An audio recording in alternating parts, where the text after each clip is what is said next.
All right, everybody, what's going on?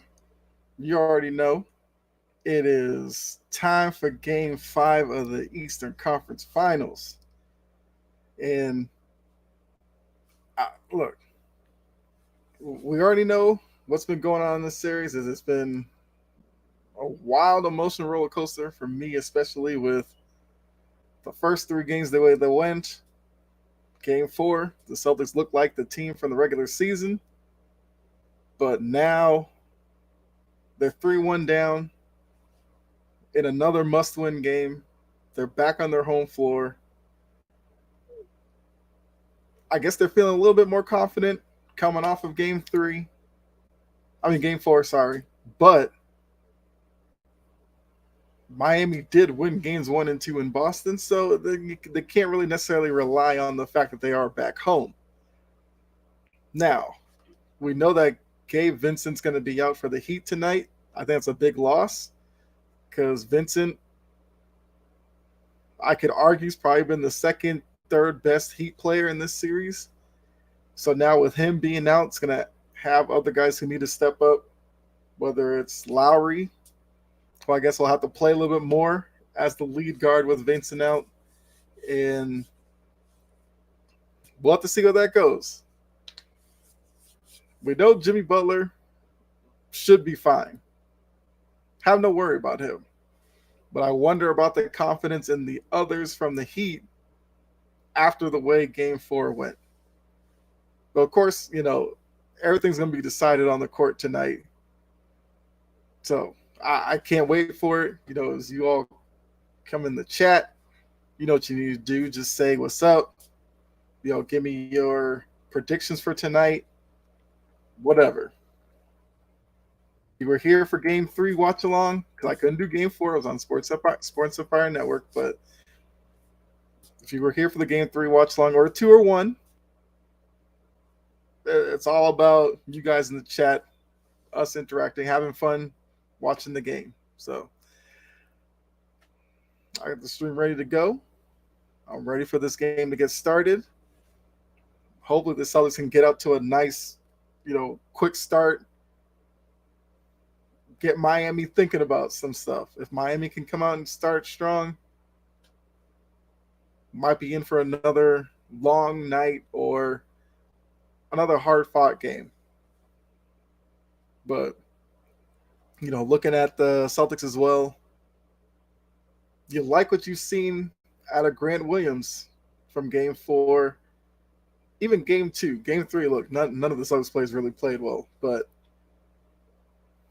Grant Williams is now producing kind of at the level he did last year, which is the Grant Williams that the Celtics need if they want to pull off this historical comeback. Like I said, we know it's not going to be that easy. That we know.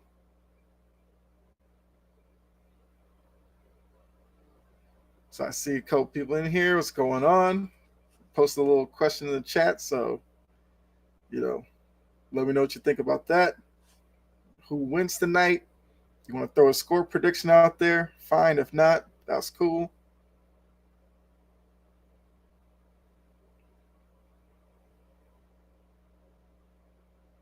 Let's see. Just check in the stream and everything. All right, we're looking good. So, yeah, so everybody on Facebook, because it looks like my question in the chat didn't post on Facebook, but let me know who you think wins tonight. And of course, we'll talk about, I guess, Western Conference. We'll talk about whatever you guys want to talk about during the game. You already know. Put your questions in the chat and all that, and we will have fun.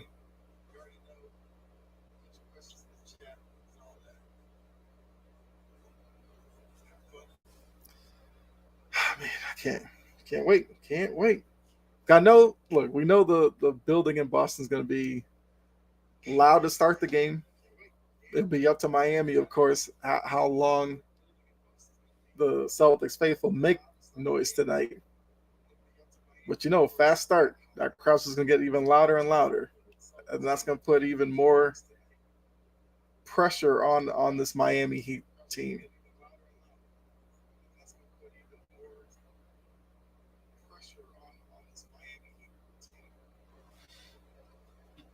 But yeah, so once again, how's everybody doing tonight?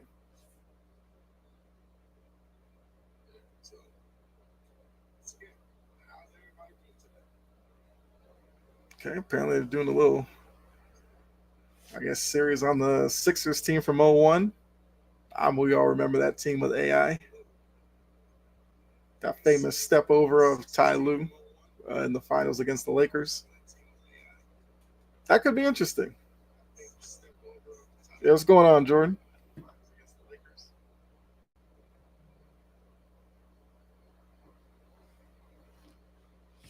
Yeah. So who you got winning? All right, Barkley's going through his little FanDuel stuff. I think Game Four he made a guarantee of the Celtics. It was one of the very few predictions Barkley ever gets right. I'm sure he's a few seconds away from making his prediction again tonight. Although I kind of know where he's leaning because he basically said it after Game Four. He thinks this is going to be a cakewalk for the Celtics. I wouldn't go that far, but all right. So Jordan put the Heat. That's not Laker blood in him, but I'll let it slide. I mean, it very well could happen. We'll probably get it. We'll probably learn a lot from the start. Let's see. Jalen Brown needs to step up. I agree. I think I think the biggest thing with Jalen Brown will be get him out in transition. Get him a couple of easy buckets, and then I think the rest of his game will kind of follow.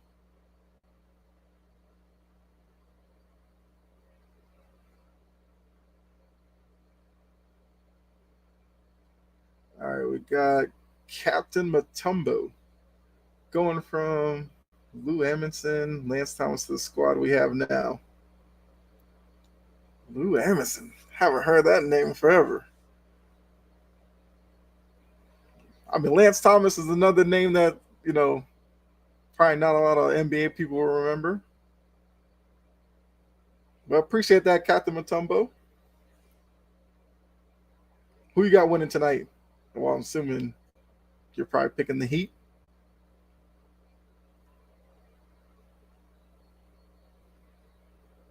So I guess my question also would be for those of you picking the Heat,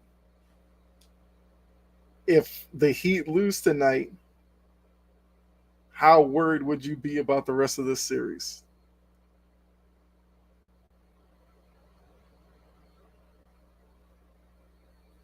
Because we know that the morning talk shows and all that, I think after Game Four, some of them were kind of coming around on the idea of the Celtics making a comeback here. I think the Celtics win tonight. I think you might see some more of that.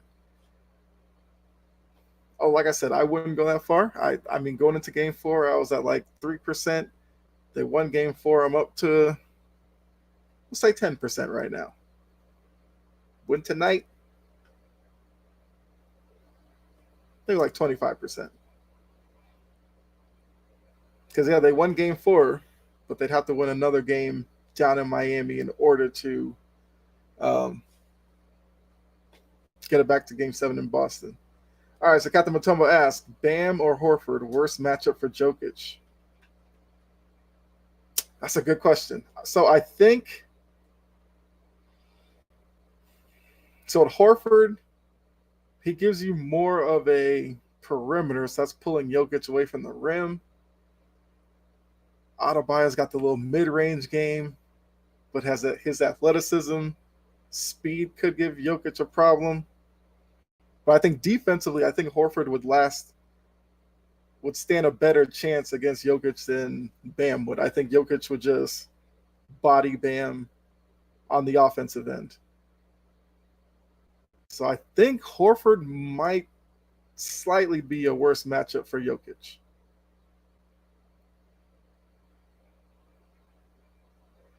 That's a really good question, though. If I go Horford right now, what do you think, Captain Matumbo?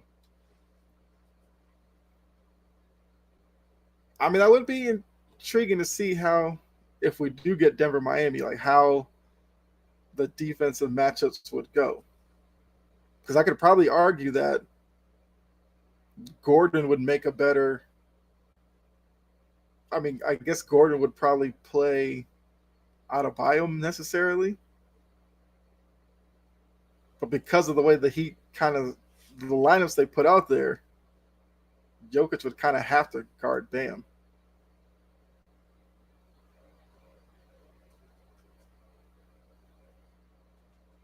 But I like that question.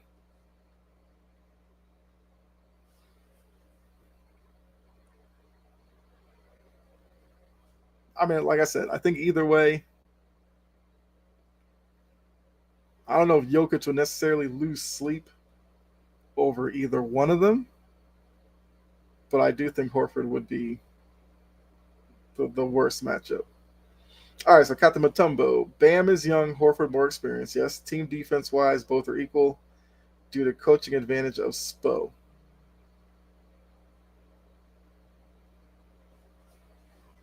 Yeah, I mean that's true. You know, Spoelstra, yeah, because you know Spoelstra will try everything he can. He'll go man 2-3 zone, matchup zone. He'll pull every trick out. 1-3-1. I wouldn't be surprised if he tried something like that. So that in that case, yeah, you're just putting different looks at Jokic to see if he could adjust to it. Although I think Jokic would be fine against that, but very good point. But I do also think that the Celtics probably have more bodies to throw at Jokic because once you get past Bam on Miami, who else are you putting on Jokic? At least in the Celtics, you have Horford. You could put Grant Williams on him. You could put several people on him. All right, Captain Matumbo asked, "Who's taking Fournier contract?" Oh man, Fournier. I mean, that's a guy who's just been bouncing around the league. I'm trying to think, where would Fournier maybe fit?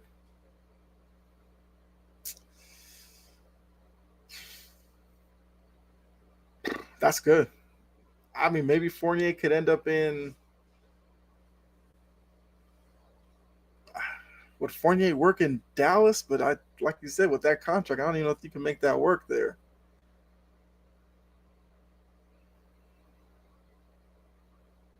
Minnesota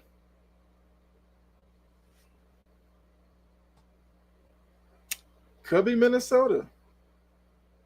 I guess if the because I mean Fournier is still with the Knicks, I believe. So if he, if maybe the Knicks were involved in Karl Anthony Towns, maybe you throw Fournier in there to make the money work along with some other pieces. Maybe my Grands play better lateral defensive. Hey, there's a yes, and that's the one thing with Fournier. It's like if you're bringing him to your team, it's strictly for offense. Problem is he's not really consistent offensively, and that's kind of the issues he's run into the past couple of years of his career. He was with the Celtics. That didn't last long. He went to the Knicks. People thought maybe that was going to work out. That didn't last long. And now he's kind of running out of options.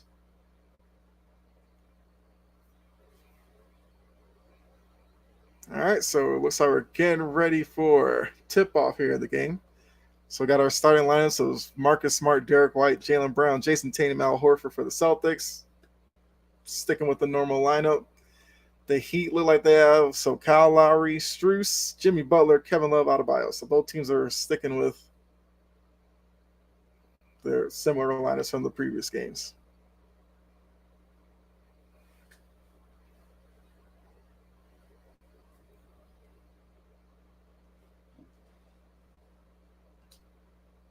I mean, that Vincent injury was pretty rough because it was like it was just happened on his own. He went up for like a double jump, landed, and the foot just twisted on him. So the Heat won the tip, and we are underway for Game 5. Let's see who gets the first bucket. All right, so it looks like Celtics brought out the same defense. They get an early turnover. Tatum back the other way for two.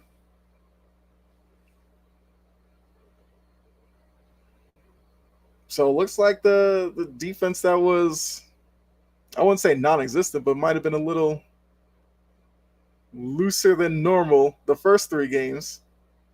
Seems to be playing a little tighter. Bam answers back with a nice move in the middle of the lane. I mean, that's Bam Adebayo's spot. Get the ball to him at the free throw line, let him face up, and go to work. All right, Captain Mutombo. Grimes underperformed during the playoffs. Hartenstein, low key, Pau Gasol. I mean, I like Hartenstein's energy for sure and his willingness to go on the boards. I think that definitely another turnover for Lowry. Celtics in transition. Gave it up to Marcus Smart, who missed the layup. So still 4-2, but that was a missed opportunity there on the fast break. I mean, at least with Grimes, he's still young, but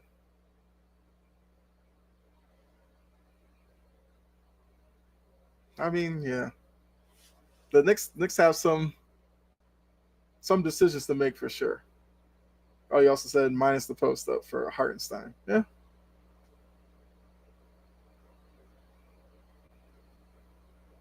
Jaylen Brown missed his first shot, which we know he's going to be under the spotlight tonight. See if he can get his shot going or something. So we got a 4-4 game, 9:55 to go in the first quarter. Heat with the ball. They've got the ball in Butler's hand, running some action up at the top.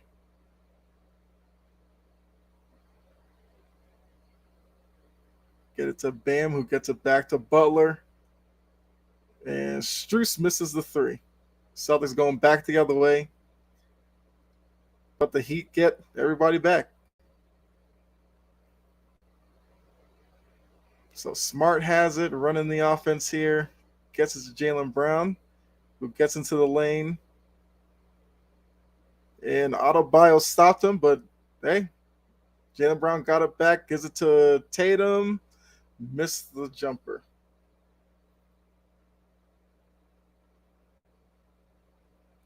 RJ, I don't think ever been consistent 27 points per game. Savant, what's RJ's signature move?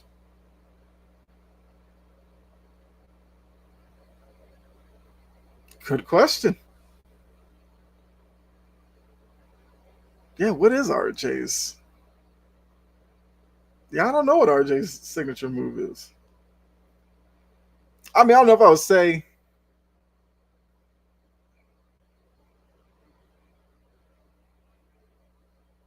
All right, this gave Tatum a technical after the dunk there.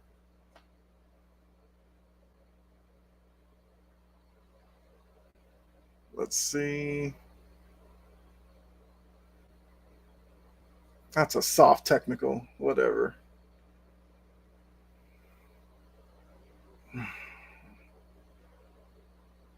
That is so soft. I mean, you said RJ's got a limited bag. When I think limited bag, I'm thinking Pascal Siakam. I feel like RJ Barrett's got a little more than that. That's a good point. I don't know what RJ's signature move is. I mean, he's still young. He can still find one.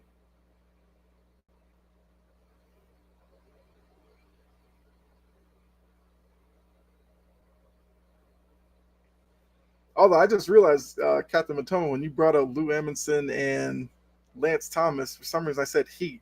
Those are clearly Knicks players. Because that would make sense. You've been asking about the Knicks.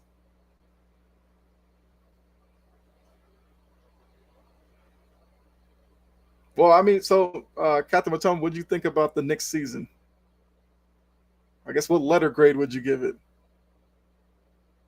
Jaylen Brown just hit a three in the corner. Hopefully that gets him going. Because I would love to see Jaylen Brown get like a 20, 25-point night. I think we're due for one. But we saw, Butler and Love went with Jason Tatum in the action offensively. He swung it around to Horford, who quickly swung it to Jaylen Brown in the corner, and he knocked down the three.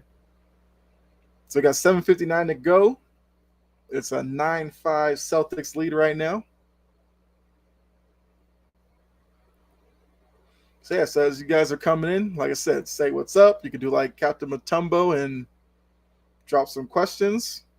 Like I said, we're just here chilling, watching this playoff game and having some fun with these NBA playoffs. All right, so Captain Matumbo said A- due to low expectations we had for Brunson and the squad earlier. Second round progress. I agree with that. I think Brunson was a good pickup for them. He gives them a like presence on the floor. He's a leader on the court, and I think that's something the Knicks definitely benefit from. And Kyle Lowry with another turnover. This is the issues with Vincent being out. Butler's kind of playing center field. Kick it out to Smart for three. Knocked it in. So we're seeing Tatum recognizing these double teams and finding the open guy. So we got a 12-5 start to this game for the Celtics. Just about 7 minutes to go. Butler coming back with the answer. Nope. He was long on the layout. They're going back the other way. It's 5-on-4. Smart left in the corner again.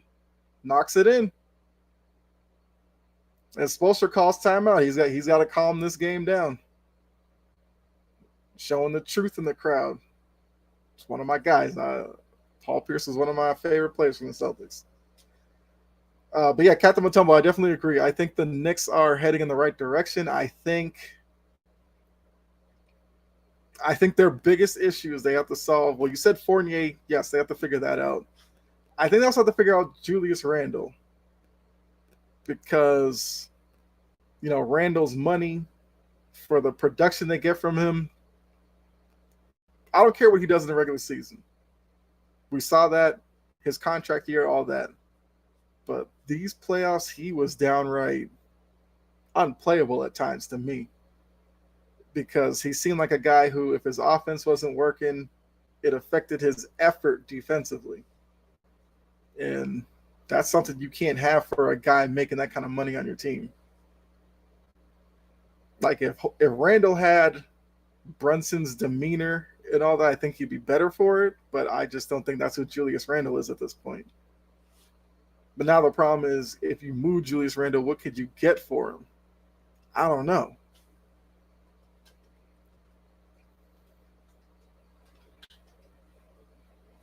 Yeah, so those of you, anybody new coming in, just to catch you up, it is 12-5 right now. And we're in our first timeout as Spoelstra's trying to stop the momentum. Marcus Smart just hit back-to-back threes in the corner. We saw Jaylen Brown hit a three in the corner. So right now the Celtics have it going offensively, defensively. They caused a few turnovers, got out in transition, which is what you want to see as a Celtics fan. All right, so Captain Matumbo, is Danny Dimes him? Look, I'll give Daniel Jones this. He showed with being, I guess, coached by Brian Daboll, a guy who actually understands what quarterback play is about. He had a pretty good year. Now, contract-wise, that puts extra pressure. So yes, contract set up to his personal incentives, $40 million for subpar quarterback meh. Now, unfortunately, I think the price on quarterbacks is just continuing to rise at this point. It's going to get to a point where a guy like, Daniel Jones probably wouldn't see 40 million a year, but that's just kind of the market we're in right now. Um, I mean, I think Daniel Jones could be a middle of the road quarterback. Could he be better than that? Only time will tell. Like I said, I think Dable being there definitely benefits him because look what it's done for Josh Allen. The fact that Dable's not there, we've seen Josh Allen kind of take some steps back in his development. So if he could somehow find a way to do what he did for Josh Allen, then yeah, maybe Danny Dimes becomes a quarterback that I'm trying to see how to put this. Maybe he becomes a quarterback that could be a perennial um, playoff type quarterback. I mean, in that division, you're looking at the Cowboys are always going to be around. The Eagles now are serious players in that division. And I think the Commanders, Commanders have talent. I think the Commanders could be in play in that division as well. Adebayo misses the little half hook in the paint, and the Celtics are back on transition with Horford. Jaylen Brown gets to the rim, kicks it out to Tatum. Caleb Martin's playing in center field. That's 3 seconds. They let that one go.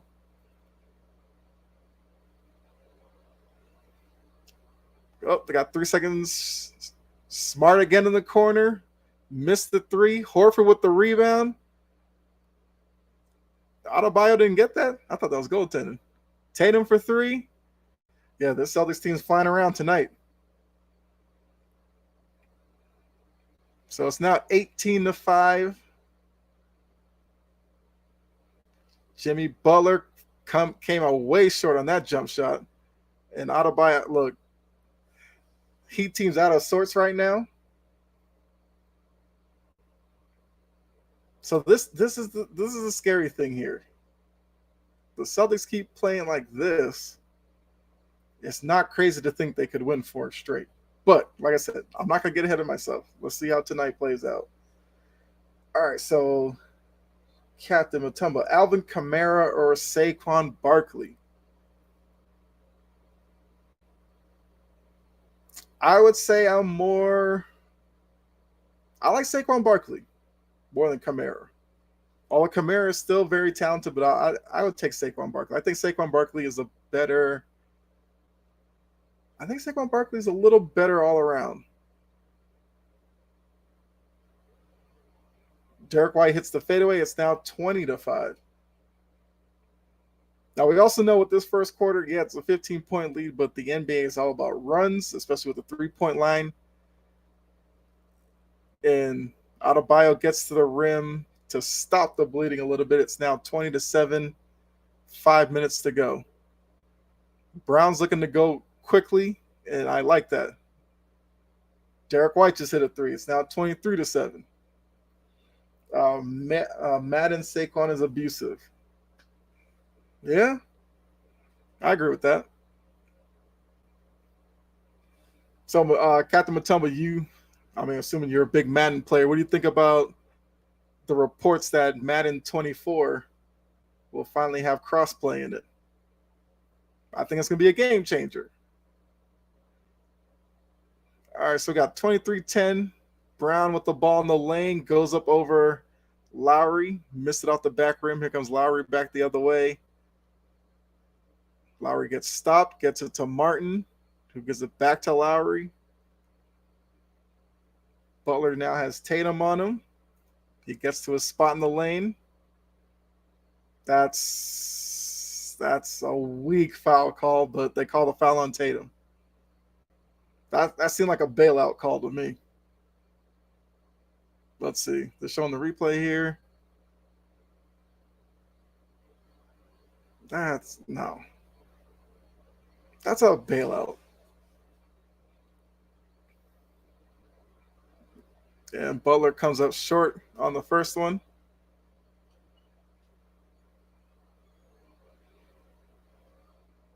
I stopped playing after 22. Only 2K, unfortunately. Okay.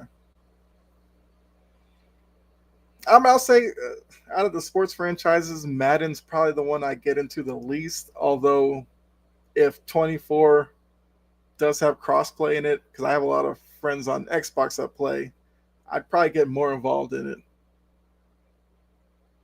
So I could agree with you there.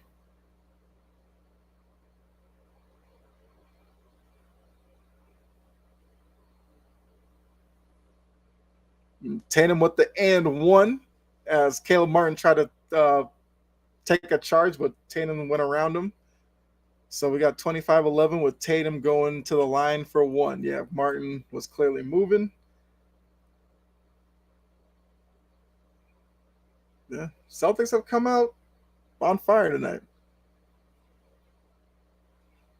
So, Captain Matumbo, if you haven't, make sure you subscribe to my channel. I'm gonna try to do more of these play-by-plays, or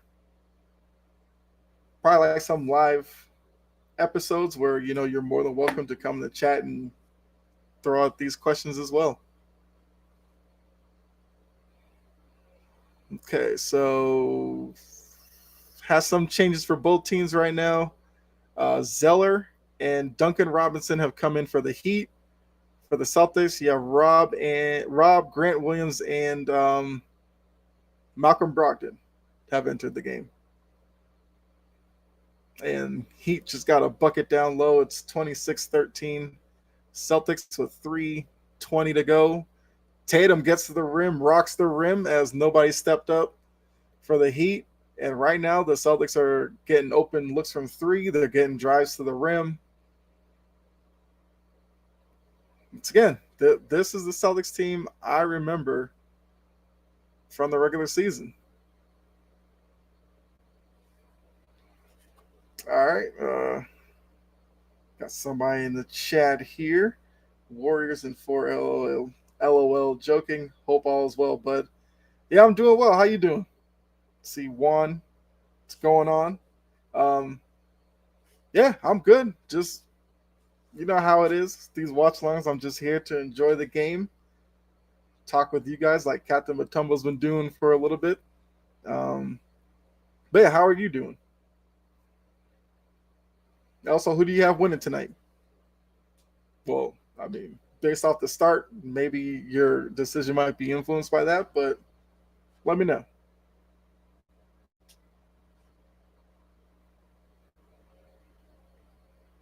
Yeah, so far, I love the start from the Celtics. I I have nothing to question right now. It's whether or not they can keep it up for the whole game. Because as I said a little bit earlier, with today's NBA, I'm not counting any lead as too wide of a margin with the influence of the 3-point shot and everything. So I like the first quarter, but I'll be happier when the game's over and if they still have the lead at that point. But right now, the Heat, Spoelstra's called his second timeout of the quarter to try to stop a run. First time helped a little bit, I'd say, but yeah, defensively, Miami's been out of position a lot. Offensively, Kyle Lowry's passed up some floaters in the rim, causing turnovers. Butler hasn't really been, the focal point of the offense yet. It's been Adebayo, which I mean they can still run that with Adebayo, but he's going to need some help if they're going to try to come back from this deficit early on in this game. But I mean, Juan, if you're still in here, so because I asked Captain Matone about his Knicks, what letter grade would you give the Warriors off of their season?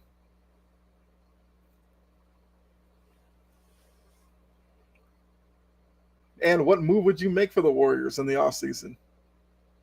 Like I said, I have the game on. I'll give you updates and all that, but we can just sit here and talk NBA as well. I'm more than happy to do that.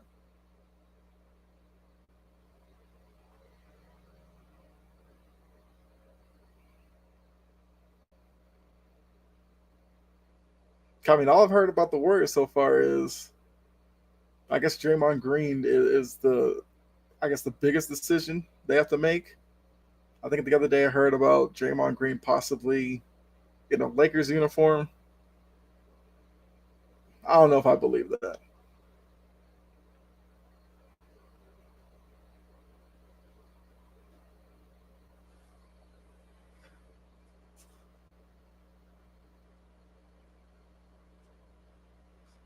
All right, looks like we're just about to come back from break here. All right, so it's 28-13. Butler takes into the lane, kicks out to Martin for three, knocks it in.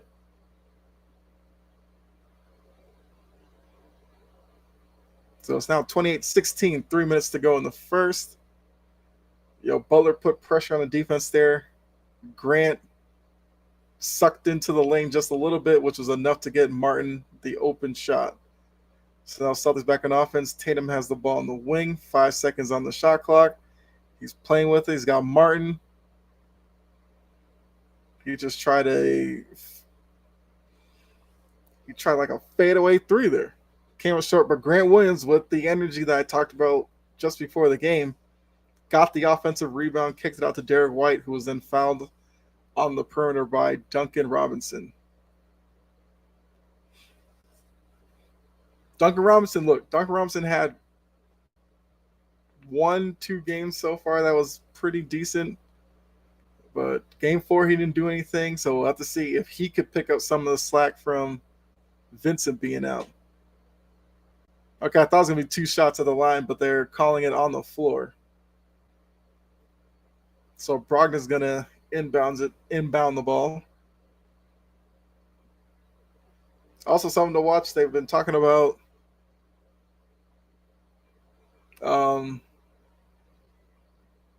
Brogdon. All right, so I got fouled. Grant Williams on the drive. They're talking about Brogdon with apparently some injury, his forearm or something area. Captain Matumbo, you're trying to make 1,000 subs before end of summer. I mean, if that were to happen, I would be happy with that, sure.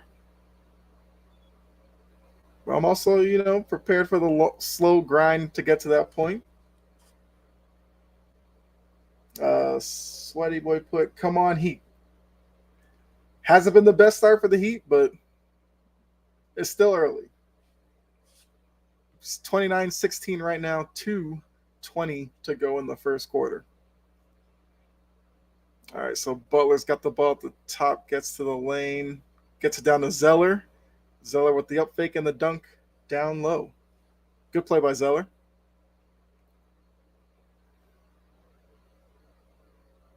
Okay.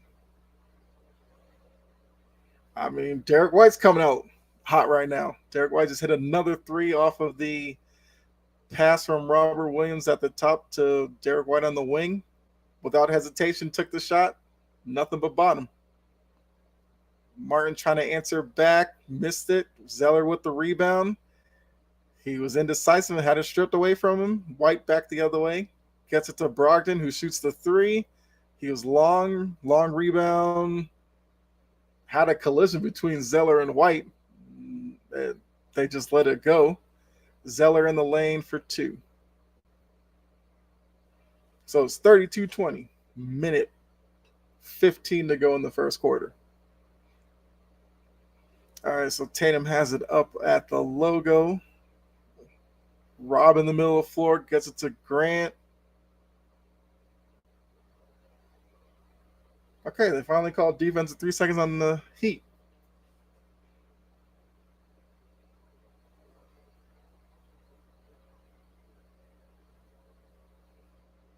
I think it's called on Strus because Strus is kind of just chilling. Tatum rims out the free throw for the defense at 3 seconds. So it's now 1:09 to go. It's 32-20. Tatum inbounds it to White. Look like the Heat are back in man. Yeah. So Derek White gets into the lane. The pull up off the back rim. Martin with the rebound, going back the other way with under a minute to go in the first quarter. Butler has it. He's got Tatum on him. See what he does here. Yeah, I think Butler made that harder on himself with the turnaround. Tatum with the three, short.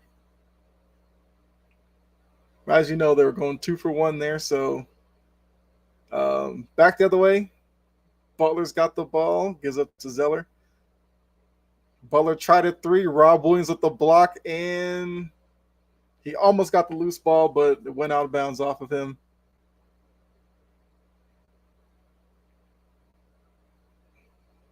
Yeah. Yeah, Robert Williams on Butler, because Butler's jump shot is kind of a line drive. It's easy for Robert Williams to block that. Strus on the front rim. So Celtics now have the ball with 10 seconds to go. It's going to hold for the last shot of the quarter. So good quarter for the Celtics. I'll say the Heat. White with a step back three. Okay. Okay, Derek White. I see you.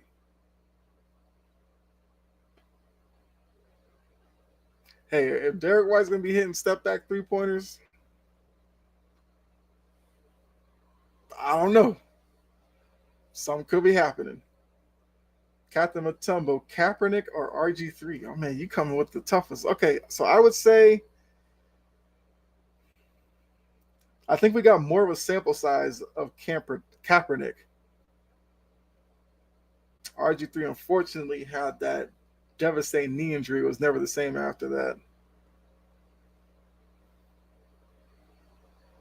So I would say both looking at both guys when they were coming out of college, I was more of an RG3 fan than Kaepernick.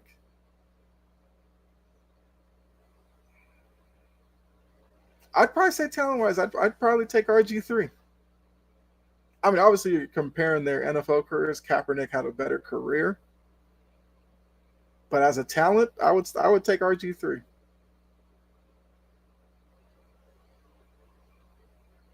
Another tough question, Mutombo. I like it.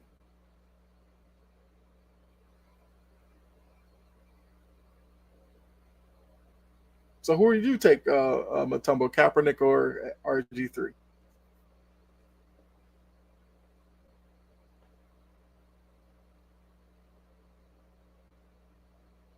So the first quarter's over. Just to reset. Actually, a quick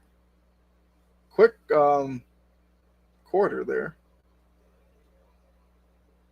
Okay, Jordan, I see you went to Twitch. Appreciate that. Mutombo. Yeah, the Captain Mutombo. He's in the chat.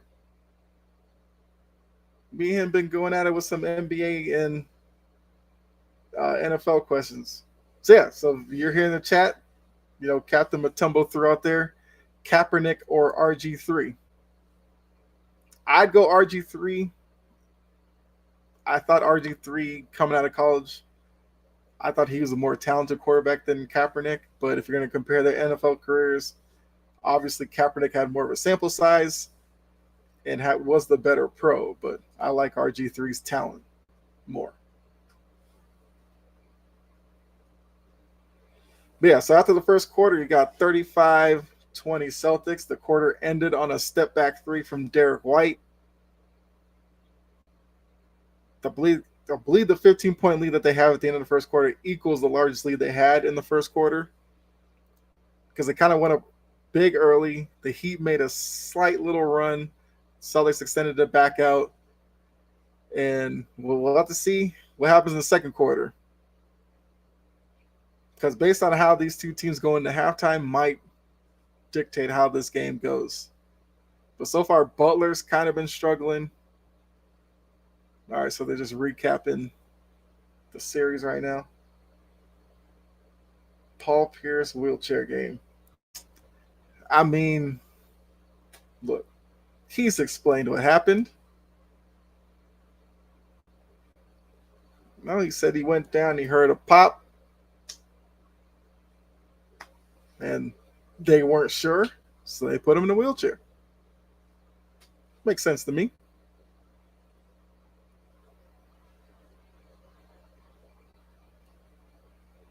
So Celtics open the second quarter with the ball. It looks like the Heat are back into their zone.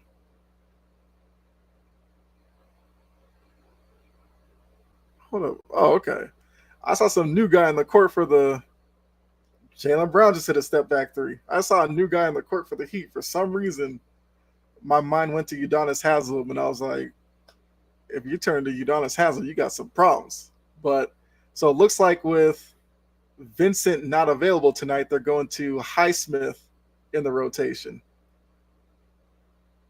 So Jaylen Brown has it. He's got trapped in the corner, gives it up top. Horford swings it around to Brogdon. Brogdon into the lane to Grant Williams, short, and Adebayo with the rebound. Lowry going back the other way, gives it to Duncan Robinson, who was trying to set up his three-point shot, but he had to give it up because the Celtics closed out on him. Adebayo to Highsmith, Highsmith to Robinson, Robinson for three, gets it to go.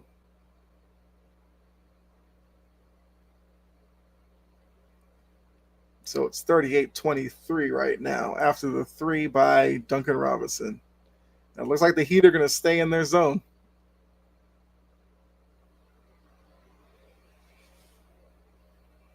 Yeah, I think Brogdon's trying to find a rhythm, but like the report from who was it, Ali LaForce? Brogdon's apparently dealing with like a elbow forearm injury. Martin gets into the lane, knocks it in. I think Grant Williams took a little shot to the face, but Martin with a good layup over him. Okay, so it's down to 13. Then the Heat are still in their zone. Brown gets into the lane, goes up, and knocks it over Adebayo. Adebayo went up straight. He did all he could. He contested it, but didn't foul. Great play by Adebayo. Just a better finish by Jaylen Brown. Lowry has such an old man game, but he knocks in the little fadeaway in the lane. I wonder how Lowry would have been if he played in the 90s. He's got like a 90s point guard type of game. Jaylen Brown kicked out to Brogdon. Brogdon out to Horford for three. That was long. Tipped out by Smart. Jaylen Brown now has it. They got 12 on the shot clock. Brown knocks it. Okay. So whatever shooting was Jaylen Brown had, he doesn't have them tonight. So this is one of the things I said, for the Heat as well. You don't want Jaylen Brown to find his rhythm offensively. Smart with a turnover, missed the lay-in, but Horford there for the putback. So the Celtics have continued this defense from Game 4, and they're getting out in transition. Robinson for three, he rimmed it in. So it's 45-30. It's up and down right now. And the Heat are staying in this zone. Brown gets into the lane. Got a turnover on that play. Lowry gets in. Lowry, what you got going on?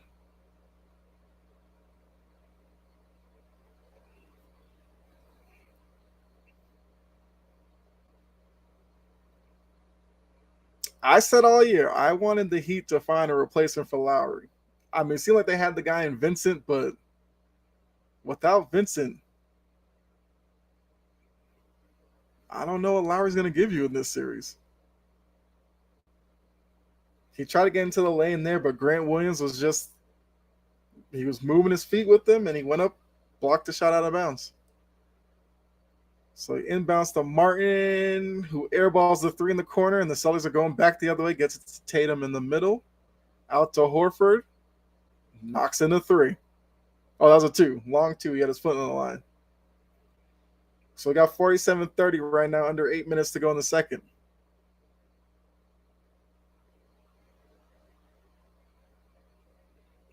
They get it to Adebayo. He's going to face up Horford. Missed the jumper. Horford with the rebound to Derek White, up to Tatum. They're going back the other way. And okay, so it looks like the Heat are out of the zone or back. Nope, they're still in their zone. What a play by Highsmith.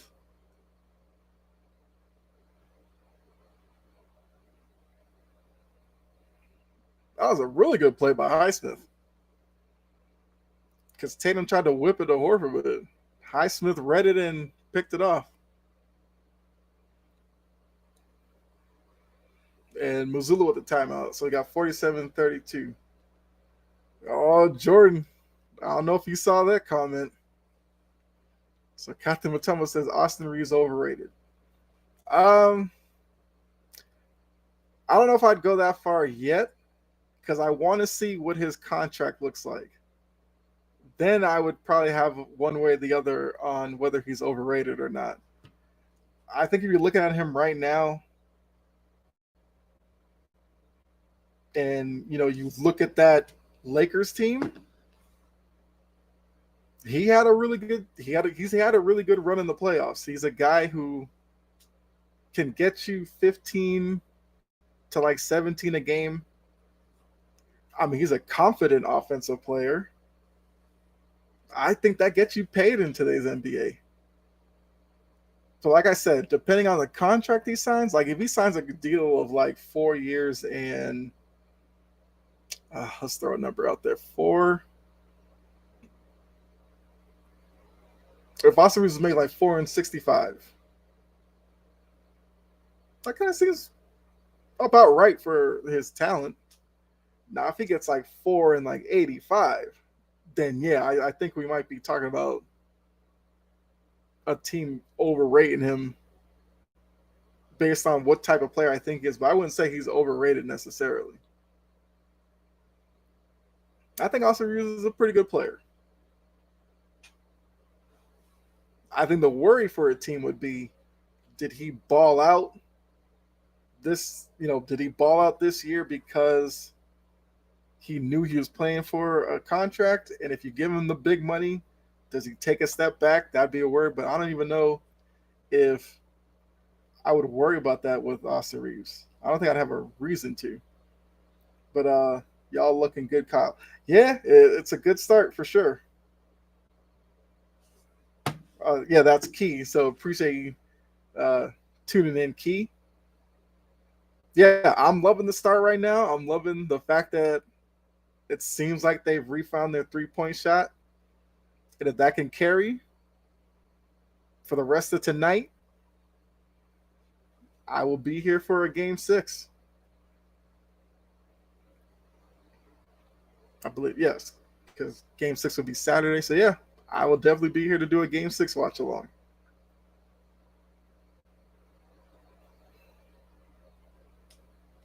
But I mean, I think the Vincent injury, I think you're seeing the definite effect of that on Miami.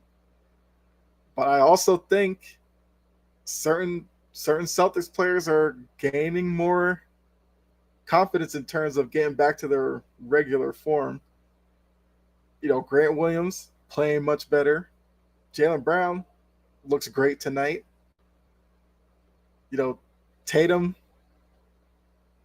So far in the first half, seems like Tatum's been more of a playmaking role, but that's kind of what he needs to do because when the Heat are in their zone, they have like 2 guys watching Tatum all the time. So there's no reason for him to really force it right now. But when Tatum has single coverage on him, he's attacking that. So I'm definitely liking what I'm seeing. And the Heat are still in their zone. Derek White rims out the 3. Adebayo bringing the ball back up. Under 7 minutes to go. It's 47-32 Celtics. Highsmith is still in the game. Yeah, I don't think there was any substitutions in that break. So Martin with the walk-in 3 missed out the back rim. Tatum tipped it to Williams, and the Celtics are going back the other way. White down low to Grant. So what do we call here? So I threw it into Grant. Butler took it from him, and looks like they got a foul on Grant, loose ball foul. Right idea by Derek White, but I think the pass is a little bit more to the inside than Grant would have liked. So here comes Butler back the other way. 6:25 to go. Celtics still at 15. They're running action for Duncan Robinson, who gets all the way to the rim, and he lays it in.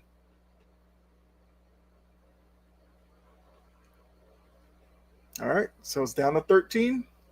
6 minutes to go. So you're looking at this. Can the Heat close out this quarter, maybe get it under 10? And then for the Celtics, can they push it back up to 20 or keep it up above 15? Brown missed the three. Heat back the other way. Butler gets it to Martin, who gives it back to him. Adebayo and Grant wrestling for position in the middle. Butler gets to the rim, dribbles it out, gives it to Duncan Robinson to the lane. Tough finish over Tatum. All right, so Scoot put Celtics can't miss. Yeah, I mean, they've been playing well, but it's down to 11. But we saw this. All right, so Grant Williams for three off the back rim. All right, rebounded by Jimmy Butler. The Heat have a chance to get it under 10. Butler pull up three, front rimmed it. Martin with the rebound, gets it back to Butler. I thought Butler's gonna try another one. Got it down low to Adebayo, but he missed out the back rim. Derek White back the other way. Back out to Tatum. Tatum up fake, gets it over to Horford for three. Missed it. Jaylen Brown with the rebound, put it back in. So Celtics definitely needed a bucket there to stop the run from the Heat. Jaylen Brown's got 13 in the first half. He's looking good. So we got 4.5 to go. Martin gets into the lane, and they call a blocking foul on might be Grant. And Caleb Martin's grabbing his knee. Might have bumped knees with somebody going into the lane. But Scoop, appreciate you tuning in. If you're not subscribed to the channel, all of you in here, make sure you do that. I'll have some more play-by-plays for you. Yeah, look like, oh. Mm.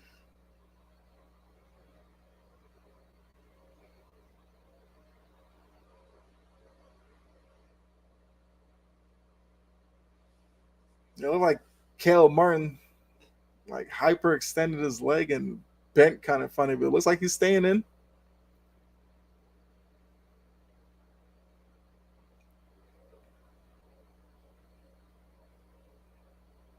He knocks in the first. Trying to see if he has a little limp. He looks fine. But yeah, so you guys in here, Captain Matumbo, Scoot, all of you. Like I said, subscribe to the channel. Would really appreciate it. Like I said, I'll have more play-by-plays for you. Got my podcast that's on the channels that you probably see. And also some gaming videos will be coming soon. But Martin knocks in both. And in the chat, you drop, comments, questions, all that, and we'll talk about it. Smart took the bump by Robinson, put it up and came up short, but they call a foul on Robinson, so Smart to the line for two. And Reggie Miller brings up a good point. I don't get this from the rest where they wait to see if the guy makes the shot, then calls the foul. If it's a foul, just blow the whistle. I will be here for halftime as well. So we will definitely talk during the halftime period as well. So you can do like Captain Matumbo's been doing all night and throwing out NBA, NFL questions in the chat. Like I said, I'm here for it. Scoot, Key, coming and commenting on the game. It's all good. So Smart hits the first one and rims in the second one. So it's 51-38 now. Duncan Robinson goes to the bench for the Heat. Trying to see who did they bring in. Struce. Struce has been quiet tonight. Struce gets it to Adebayo, pull up, missed it. Tatum with the rebound. Tatum back the other way. He's got Butler on him. Butler does that every time on those crossovers. He kicks his leg out. But they don't call a kick ball on him. Tatum out to Brown. Brown pull up over Struce off the back rim. Rob fighting down there. Derek White gets it. Goes up with it. Lobs it to Rob, who finishes at the rim. So, I think that definitely was a floater from Derek White that he was long on, but Robert Williams was, paying attention and went up and finished it. So maybe they give him an assist. I don't know. Adebayo to the rim, missed it. Rob tipped it out to Highsmith. Highsmith comes up short. Smart with the rebound, going back the other way. Little helter-skelter. Throw it up to Rob. That was a bad pass by Smart. Butler back the other way with the and one. Which Smart brings up a good point. Butler's hanging on the rim. Shouldn't that be a technical, but I guess not.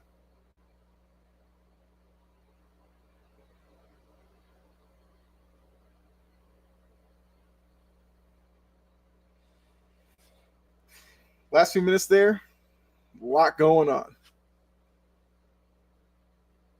So far this game's kind of moving pretty quickly. I feel like there hasn't been that many foul calls. But I like it.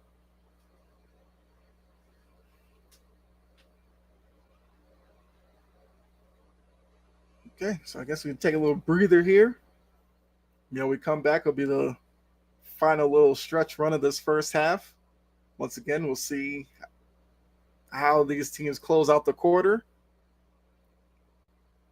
As I said, a few minutes ago, can the Heat get it around 10 or even under 10 going into the half? Can the Celtics balloon it out to the 15 to 20 point area?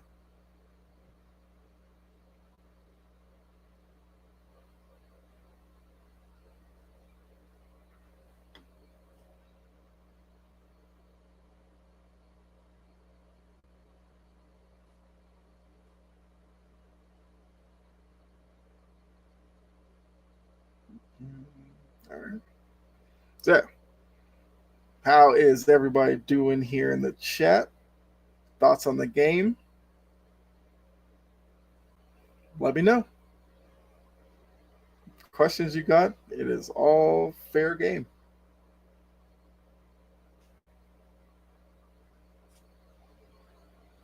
If you haven't subscribed to the channel, make sure you do so for more content like these watch-alongs, podcast stuff, gaming stuff. It's all wide variety. But definitely will be a lot more of these watch-alongs and live streams. Have a lot of fun doing these.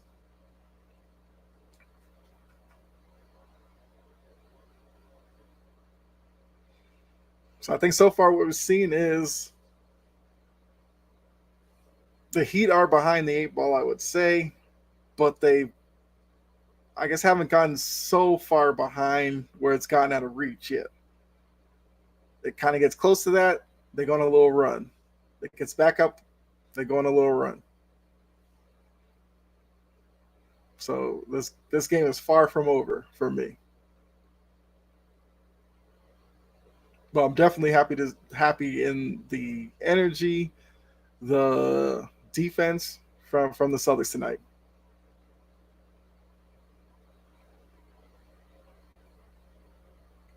All right, so they're doing a little ad for the WNBA.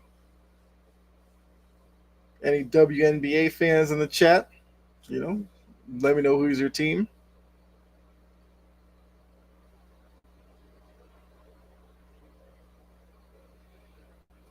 All right, so we're just about to come back from the break.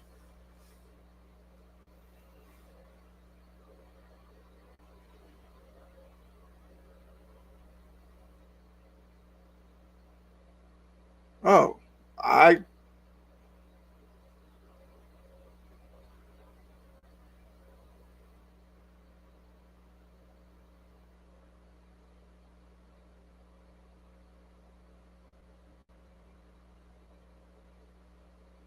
okay. So what they're talking about, I didn't even think about that. I guess apparently they were talking about Butler passing to himself, which I mean, I guess, but I wouldn't.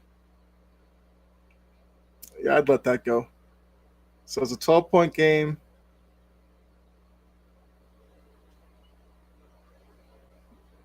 Miami's in the zone. White knocks in another three. So I think where we saw in the first three games or so, the Heat zone was really affecting the Celtics because the Celtics couldn't knock down perimeter shots. It's not doing as much tonight because the Celtics are hitting from out there. And then a quick turnover from Jaylen Brown. He finishes it the other way. And this game went from possibly under 10 to now it back out to 17. Coming up on 2 minutes to go in the second quarter. So Butler's got the ball in his hand. He gets into the lane, gives it to Highsmith. I don't know. Highsmith didn't look too confident shooting that three in the corner. So Brown back the other way. Struce on him, gets in the lane, out to Tatum. Tatum puts it up, long, and rebound by Adebayo. Adebayo coming down. He's got Derek White on him. And turnover. White going the other way, and they call a foul on Adebayo. I've been impressed by Adebayo. I think for Adebayo, I've kind of thought of him as like a energy type big, but I like Adebayo's game.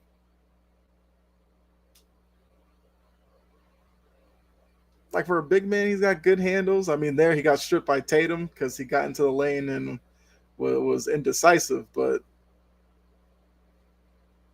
he's showed out for the Heat so far.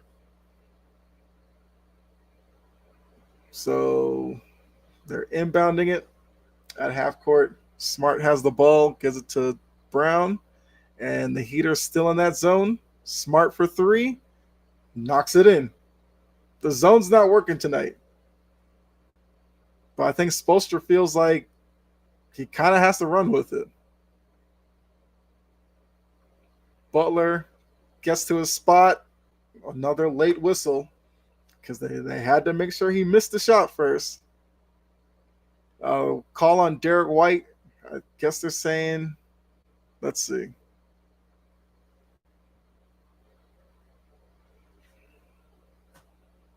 That angle they just showed, I didn't see anything, but I don't know if maybe they're saying White got underneath him. I don't know.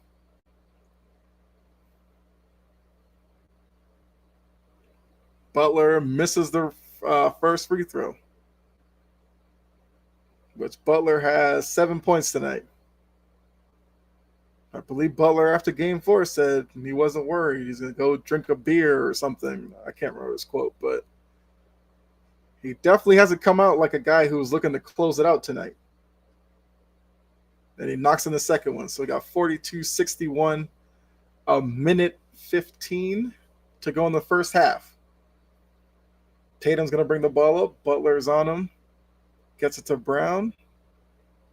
Rob with the screen to Grant in the corner. I think Grant wanted to get it to Rob, but Rob moved away. Tatum has Highsmith on him.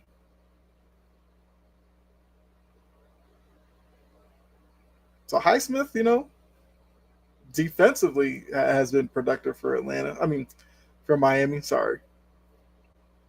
I think the issue might be for Miami as they close out the first half here and go into the second half. I don't think they've really found anybody to give them Vincent's missed production offensively. So it gets it to Adebayo, who's got Tatum on him. Face up. Adebayo lost the ball, gets it back, backing in. That's got to be 3 seconds. How long does he get in the lane?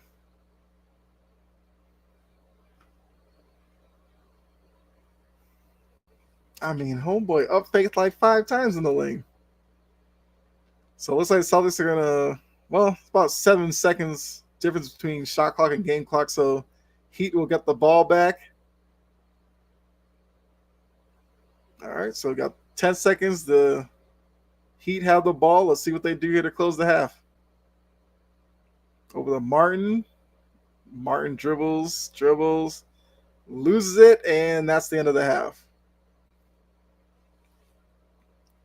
So 61-44 going into the half. The Heat ended it on a turnover where Martin was trying to split a double team and he lost the ball.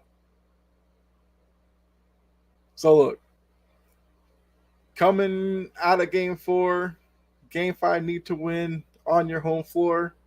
Celtics checked all the boxes for me. The Heat now have to, well, Spoelstra's got to, come with a plan to try to get back into this game. Otherwise, this one could get out of hand quickly, which I mean, if you're the Heat, Spoelstra's going to also have to wonder at what point does he continue to fight for this game at the risk of fighting to come back from this deficit, gas Jimmy Butler and Adebayo. And you got to turn around in 2 days and play game 6 back in Miami. So that could be working in the Celtics' favor as well when we come back for the third quarter. But it is halftime. Like I said, I will be here with you through halftime. So any questions, comments for the first half, throw it in the chat. Do like Mutombo and throw out some other NBA news because he brought up Austin Reeves. He said he thinks Austin Reeves is overrated. You guys in the chat, if you have any opinions on that, definitely throw that in the chat as well.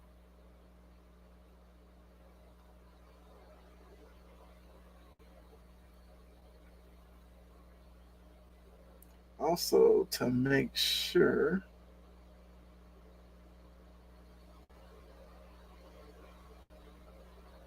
hold on.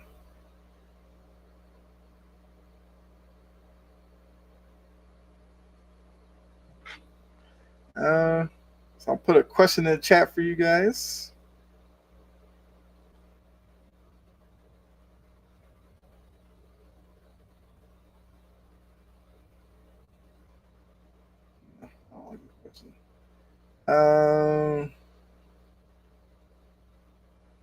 All right, here's a question for you guys in the chat.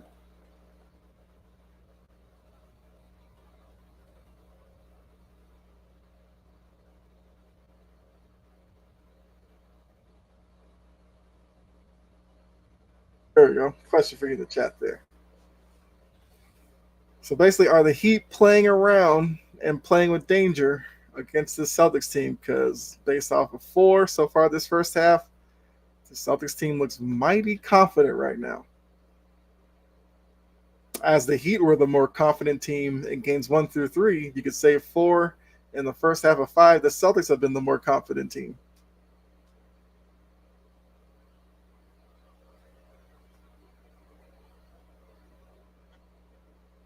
Although it looks like, is Facebook not getting my posts?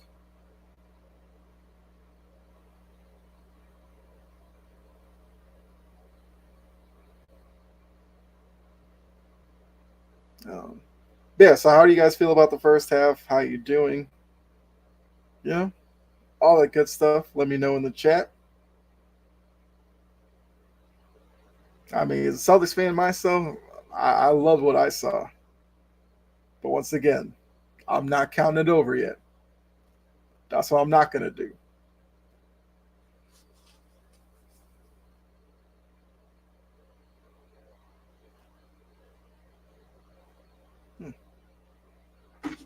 Yeah, looks like my posts and stuff aren't showing up in the Facebook chat.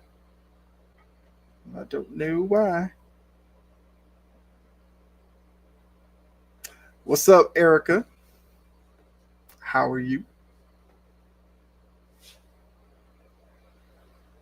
Yeah, so catch everybody up. We are at the half. Celtics with a 17-point lead. Looking like they're poised to force a game 6 back in Miami, which would be on Saturday night. which means I will be right here in front of you Saturday night.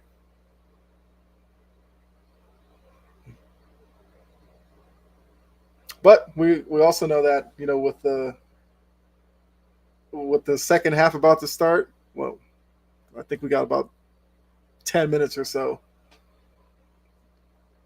The first part, we'll have to see how the Heat come out of the half.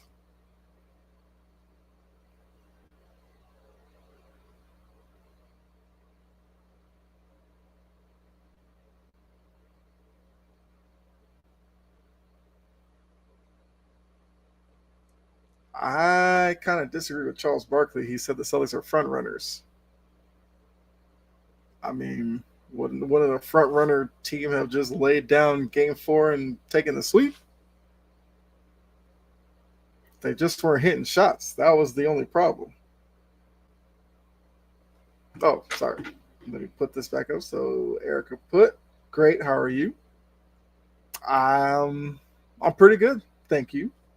Um, Feeling even better with this first half. Hopefully they can keep it up in the second half, and also put go Celtics. I mean, fellow Celtics fan. I appreciate that, Erica. I think they'll get it done tonight, but we will give them all that positive energy to finish this game out. So now we got the little highlight package of the first half where they're showing, Celtics great energy defensively, their ability to knock down open threes that they weren't making in the first 3 games. Because like I said, I don't agree with Barkley about them being front runners. It's just if they make shots, they're better than a lot of teams in the NBA. They weren't making shots in the first 3 games.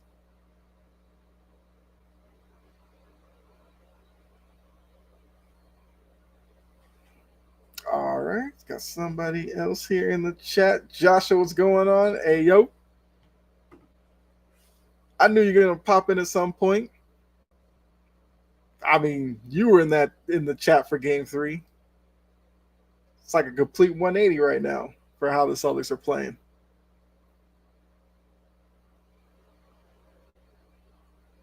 So the question I posed that I don't think showed up on the Facebook feed, but I'll let you guys know.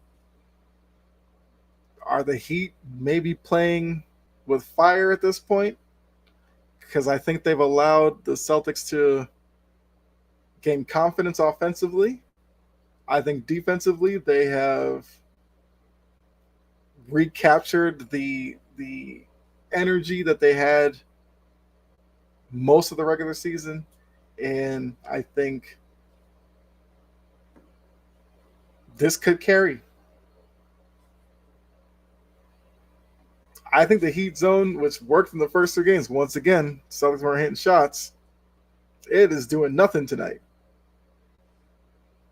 But I also think Spoelstra does that to conserve Adebayo's energy defensively. Because look, you don't want to play Zeller more minutes than you have to. And Adebayo right now is probably their biggest offensive weapon. So I feel like they play the zone to conserve his energy defensively so he can go at it offensively. Smart and Jaylen Brown said, don't let them win a game, following the mantra for the Red Sox when they were down 3-0 against the Yankees. Even though supposedly with Kevin O'Connor, they're fake liking each other, but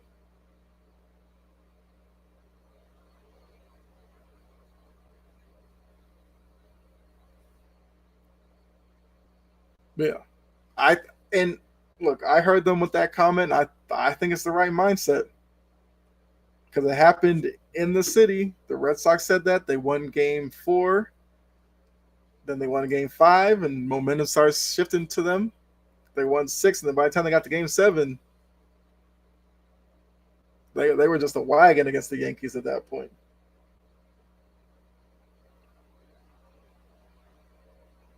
And the Red Sox turned that into a World Series. Once again, I'm not getting ahead of myself. But I did say Celtics win Game 5. My level, I'd probably be up to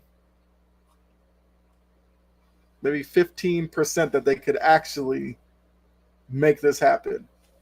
because it's a reason why it's never happened in the NBA. It's asking a lot to beat the same team 4 games in a row. It's hard enough to beat a team 4 times in a series, but at least you get 7 tries at it. The Celtics now have to do it 4 in 4.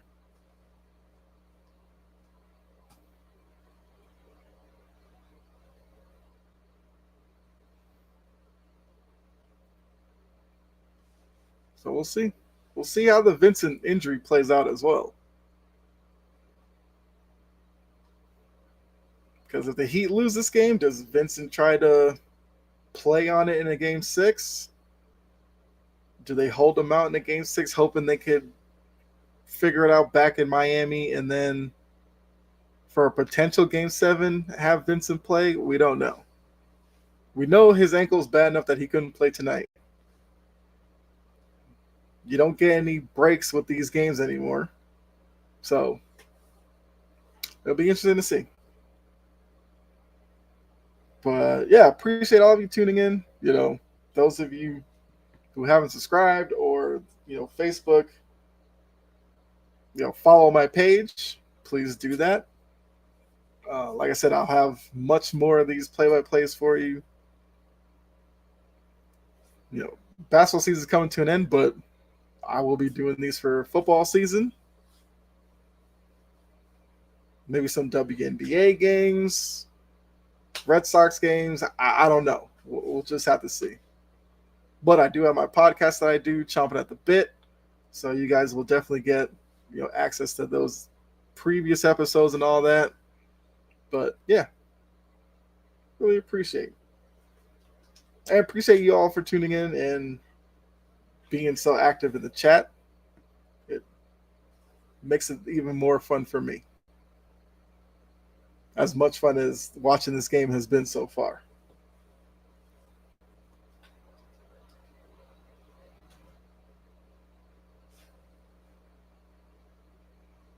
All right, showing the stuff for the cube.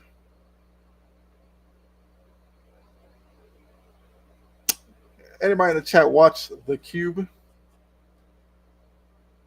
I watched maybe 1 episode, to be honest with you. Follow this man. I appreciate that, Joshua. I'm trying to bring good content. Good content. My honest opinion, and hopefully you like it. Yeah, do as Joshua said. Follow me. I appreciate it.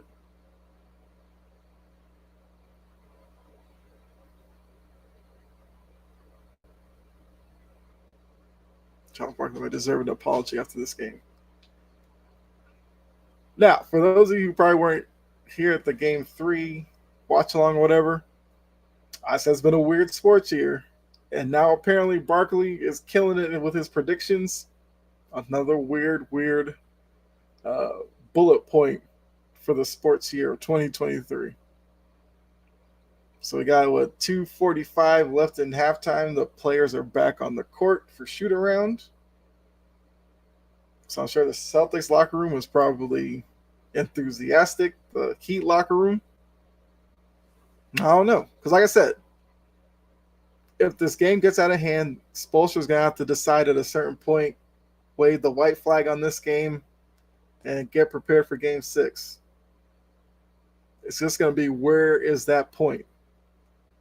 And for all we know, it might be the first 6 minutes of this third quarter might determine how long Spoelstra actually puts the effort into this game, I'll say. If halfway through the third quarter we're looking at like a 25-point game, maybe he pulls some guys. Or maybe it's the fourth quarter where he makes that decision.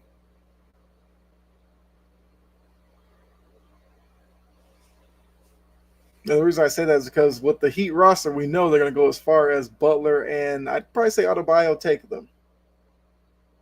Adebayo as your one main big man. If Spoelstra can, steal a few minutes of, like I said, waving the white flag on this game and giving them time to prep for game 6, he has to be proactive on that one.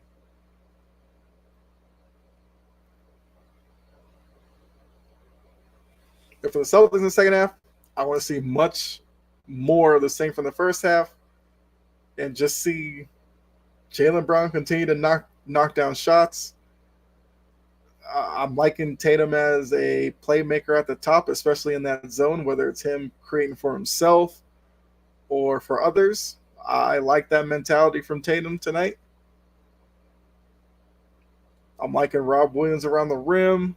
Horford's knocked in a few threes. You know, it's cooking right now.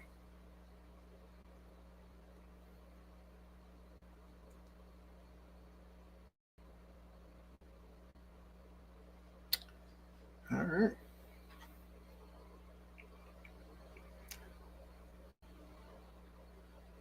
So yeah, I guess anything else around the NBA you want to talk about before the game starts back up.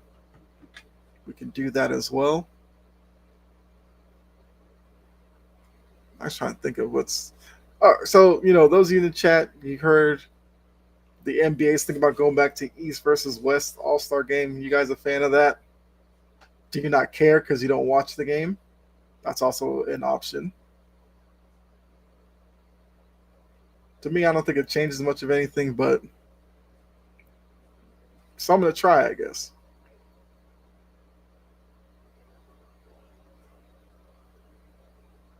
Respect to the guy behind the broadcast team with that Celtics chain. It's a bold look, my man. It's a bold look. All right, so we're back out for the third quarter. The Heat are playing man.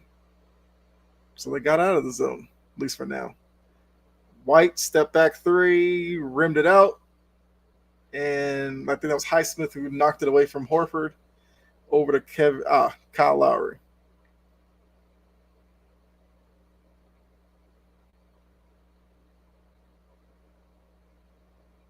They got a foul on, I think they're going to call it on Tatum, although Smart's trying to raise his hand for it. The Heat offense right now is kind of running through Adebayo in the middle. Because those role players who were knocking down so many shots from the perimeter first couple of games of this series, they're not doing it as much tonight. They got another foul on the entry pass to to Jimmy Butler, foul on Jaylen Brown. Okay. Another inbound.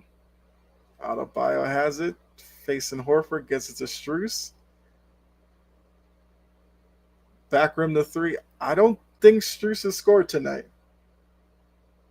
Once again, that's production they're not getting and why they kind of find themselves in this situation. Brown a little hook.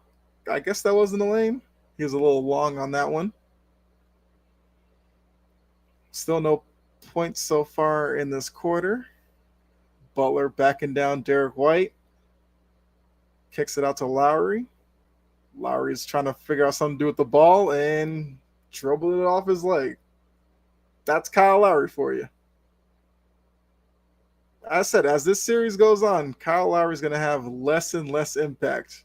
And at this point, he's down around none.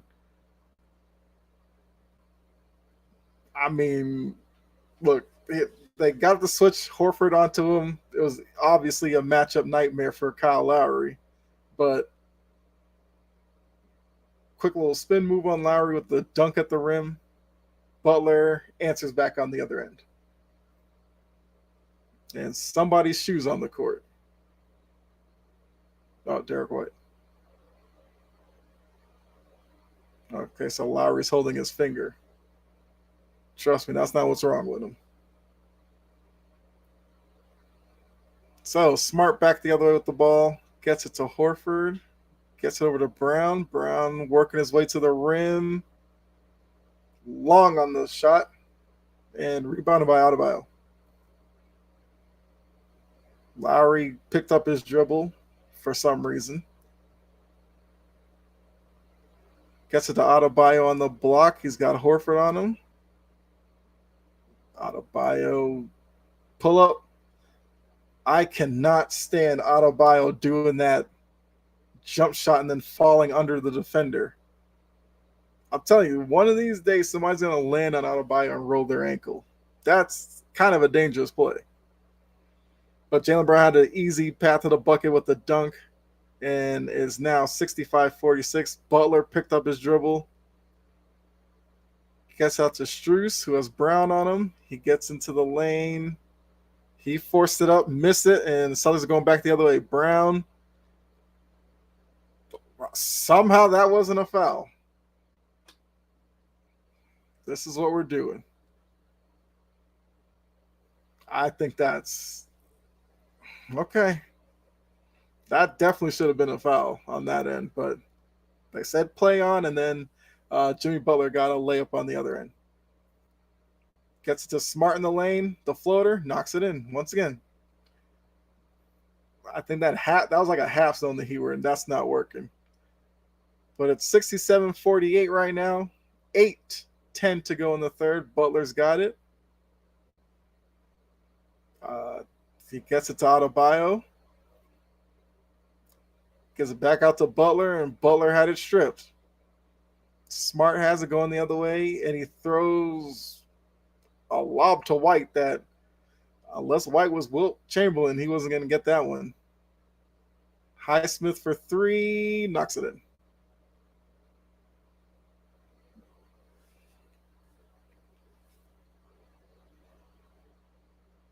Well, I just learned Highsmith's first name.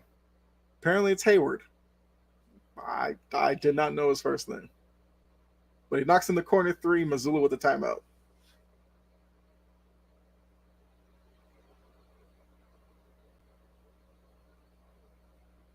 So, yeah. So far, this half's kind of been a wash to start with.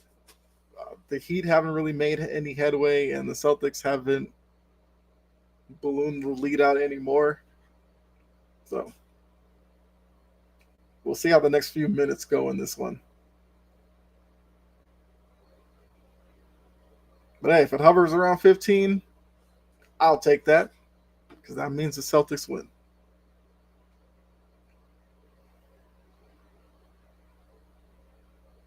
Showing a flash commercial.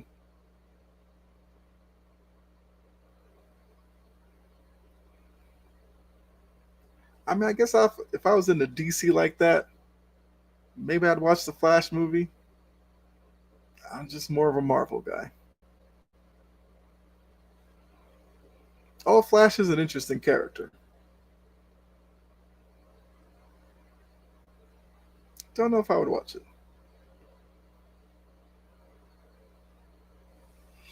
But yeah, so Mazzulla called timeout. I know he was talking to the refs about the missed call on the Jaylen Brown fast break where Lowry fouled him, but they didn't call it. But I think he's calling the timeout because the other transition that they had, Smart tried to throw an alley-oop to Derek White, but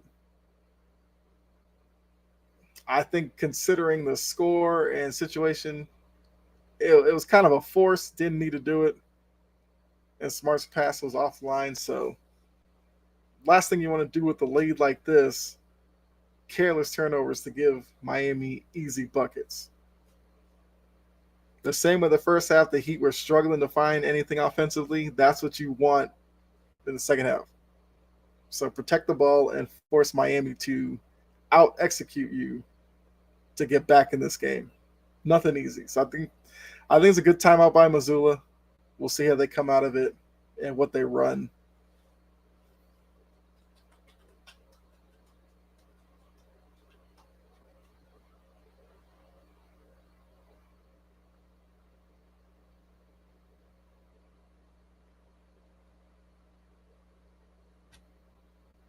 All right. We are coming back from the commercial break. Like I said, we'll see what the Celtics run out of the timeout.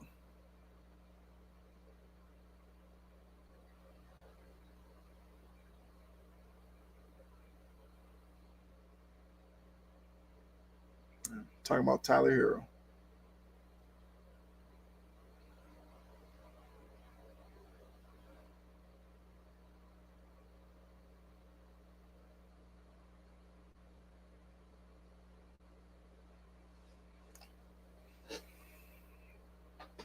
I mean, I think what I saw, they were talking about, I guess, Hero would be available if they made the finals. Although he can do basketball activities right now. I guess it's encouraging he's on the court. But not in the game, I mean practice or shoot around. So Tatum gets it to Horford, back out to White, knocks in a three. Look, that's what you needed out of the timeout. Even though Butler almost got a steal on Tatum, but they were able to regain the ball. Horford kicked it out to White for three, who now has 17 on the night. So I believe this is probably White's best game of the series as well. Butler's got Horford on him. He gets it to Adebayo, who has Jalen on him. He gets stripped, and then he tripped Horford and gets called for the foul. I think at that point, like when they gave the ball to him on Jaylen Brown, he kind of had to go quickly. That's something where I think Adebayo, Butler as well, they get into trouble where they get the ball and they kind of wait for the defense to kind of close in on them. Like Adebayo has the height advantage over Jaylen Brown. Make a quick move there. All right, so Tatum's got Strus on him. Tatum gets into the lane, kicked it out to Horford, who gives it back to Tatum. Pull up, knocks it in. So right now the lead is now up to over 20. It's 72-51, 6.5 to go. Yeah, Lowry's not even looking to shoot anymore. So Butler's got Derek White on him. Pull up. I mean, that's a Jimmy Butler shot. That little fadeaway over his left shoulder. Horford gives it to Brown. Brown has Highsmith on him.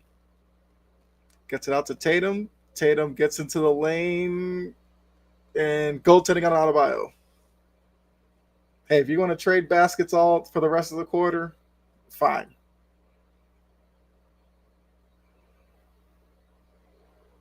Adebayo's timing was just off. But yeah, it was goaltending. Yeah, Miami needs to get Strus going. That was pure luck on that one. Because Horford was actually in position to stop that lob from Strus to Adebayo, but he was able to get his hand on it. It's kind of a broken offensive possession right now. Brown's going to have to do something. Gets into the lane. That's a tough shot by Jaylen Brown. But those are shots he makes when he has it going. And he has it going tonight. Adebayo, pull up in the lane, knocks it in. Once again, if they're going to trade baskets, this does Miami no good. Because it's 76-57 right now, 5 minutes to go in the game. Tatum has it. Gets it to Brown, who gives it back to him. Gets a smart Brown posting up. Butler gets pushed out to the three-point line. Gets Lowry on him. Pull up. That was long. Adebayo coming back the other way. And Suggs get back on defense. Adebayo gets into the lane. Knocks it in. So it's 76-59. Adebayo's got 12 points on the night. Tatum kicks out to Horford, kicks out to Brown. He goes baseline to Smart.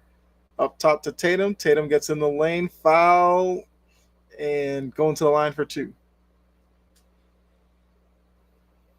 Celtics whipped the ball around the perimeter, had the Heat defense in scramble mode, and Tatum found a line to the basket. He took it. And Highsmith hit him across the arm. And they called it on Highsmith. Haywood Highsmith. I said Hayward, I think. So it's Haywood Highsmith. Tatum backrooms the first free throw. So we got Robinson coming in for Strus. Martin's coming in for...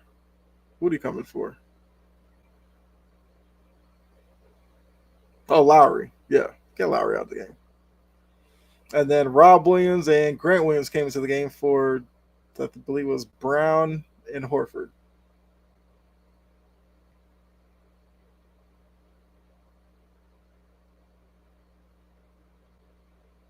And Tatum hits the second one. So it's 59-77. Here comes, so Adebayo, I guess, is just going to run point at this point. I mean, Lowry's giving you nothing. Adebayo at the pull up in the lane, knocks it in.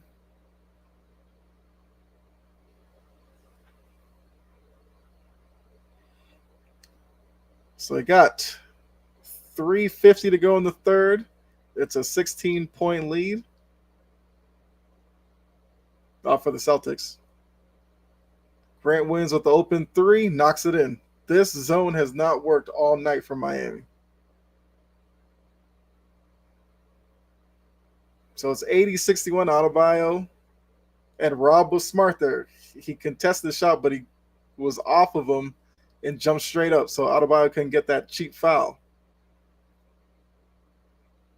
Good 1-2 game between Butler and Highsmith, leading to Highsmith with a dunk to make it 80-63. Kevin Love, they just showed him. I forgot he started the game. I don't think he's played since the first quarter. Tatum gets into the lane, kicks out to Derek White, who gets into the lane, pull up, knocks it in. So offensively, the Celtics are getting what they want. Which, like I said, does not help Miami in any way. Duncan Robinson gets stripped from behind, but he gets the ball back.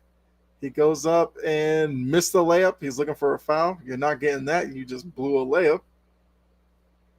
63-82, Tatum into the lane, the left-handed layup. He missed it. Adebayo's got it. He's coming back the other way. Gets it to Duncan Robinson, who knocks it in. So it's 82-65. Problem is, I think the Celtics have added like 2 points to the lead in this quarter. There's only 2 minutes to go in the third.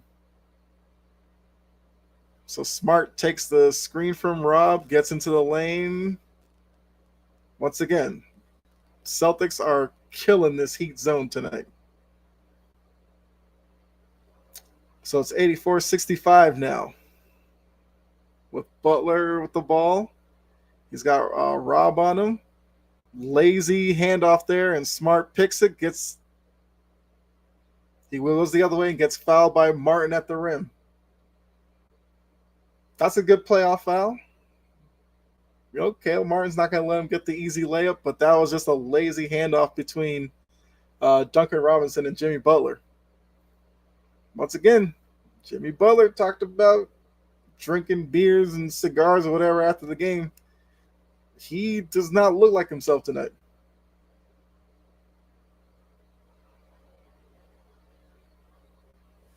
And I've said this several times, whether on here, Sports Empire Network, this is the frustrating stuff with Jimmy Butler. He looked so good early in the series, but tonight he looks like how he looks in the regular season where he's taking a night off. So if he's waving the white flag on this game, then maybe Spoelstra should just pull him. Because like I said, Jimmy Butler looks like he's mentally prepared for Game 6 back in Miami.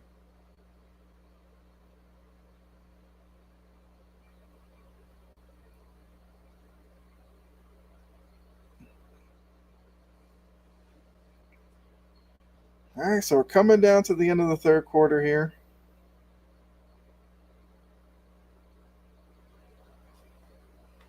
So seemingly we are headed towards a Game 6 Saturday night back in Miami.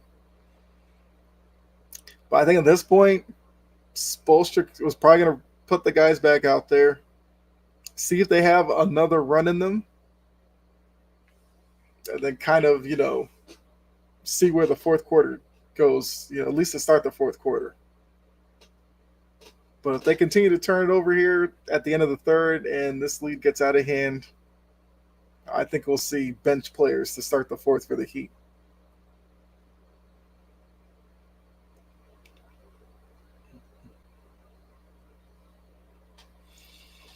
Yeah, so, those of you tuning in, I really appreciate that.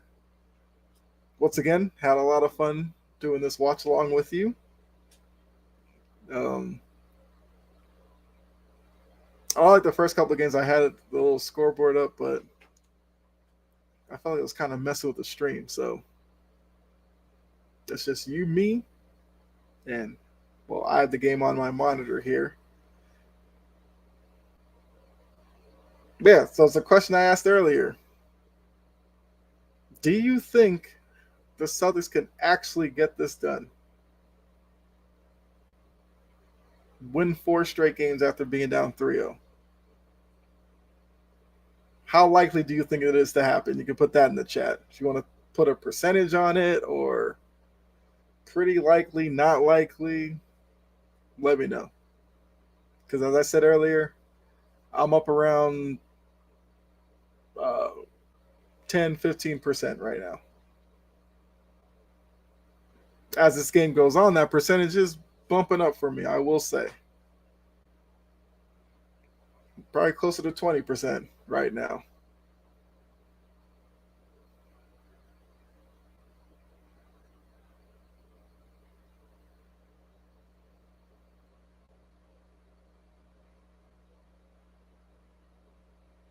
All right, so looks like we're about to come back for the stretch run of this third quarter.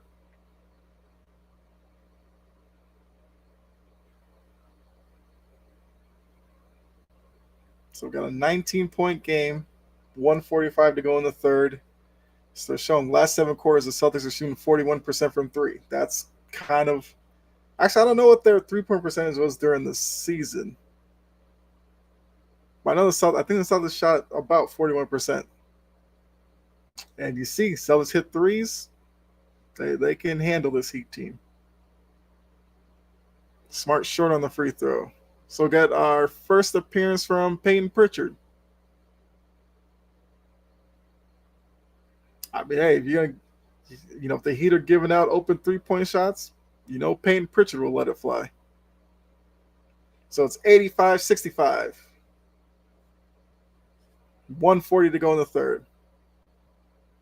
So it looks like they brought Pritchard in for Jaylen Brown. So Butler up top to Duncan Robinson. Throws a lob to Adebayo. Adebayo gets stripped. Grant with the ball. Gets it to Marcus Smart, and they're going the other way. Tatum kicks out to Smart for 3. Knocks it in. 88-65. Building's rocking. We got a minute to go. Duncan Robinson off the screen. Gets it to Caleb Martin. I mean, thank God for Caleb Martin. I mean, 68-88. It's still a 20-point game, but without Caleb Martin, it's probably a 30-point game. Smart gets it to Rob. It was deflected. Up top to Payne Pritchard. Up fake, gets into the lane. Has it taken away by Highsmith. Highsmith back the other way. Gets it to Robinson. Gets it to Adebayo, who dunks at the rim. It's 88-70, 32 seconds to go.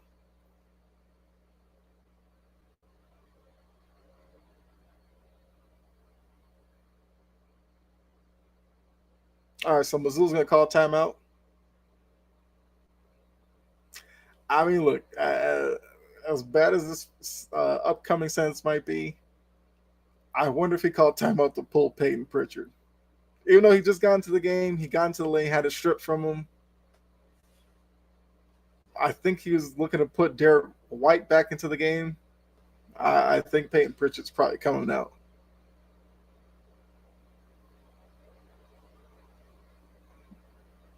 And Peyton Pritchard's a guy who I think probably will get moved by the Celtics.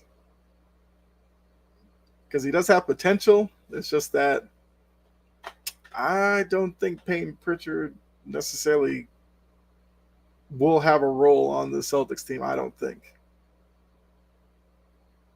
Because you already got Smart, you got White. And I'm intrigued by J.D. Davison. I think we probably see more of him next year as well. Because for Peyton Pritchard to come into the game and first touch, get stripped in the lane, that's not what you want in this situation. No turnovers.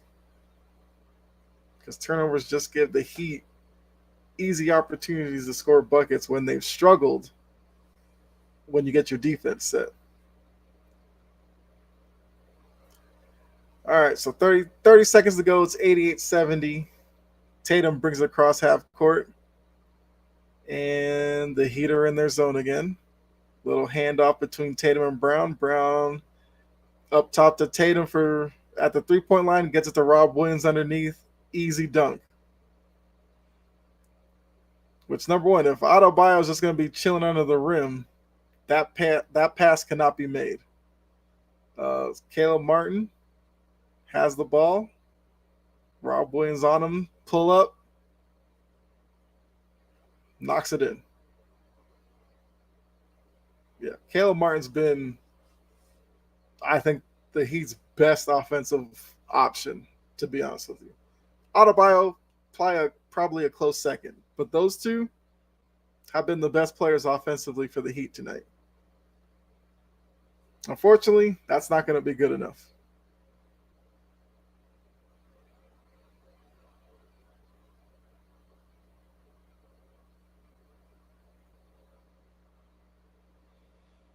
So we're through three quarters.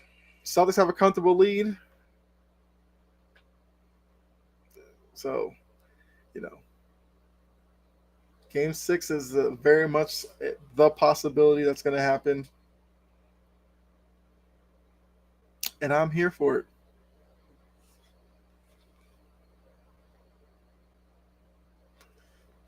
So Celtics looks like they've taken care of the business in Game 4, Game 5.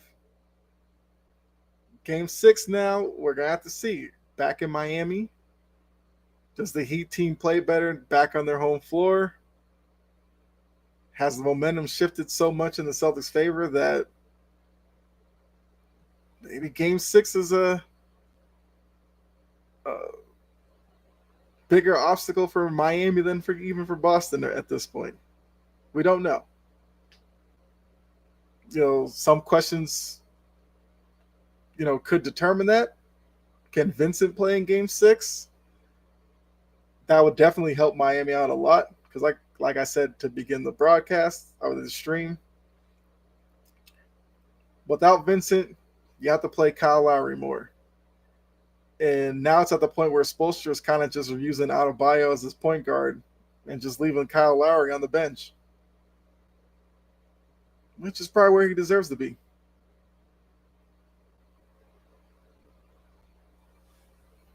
Kyle Lowry had like a good first half of Game 1. Honestly, since then, he hasn't done anything of note to me in this series.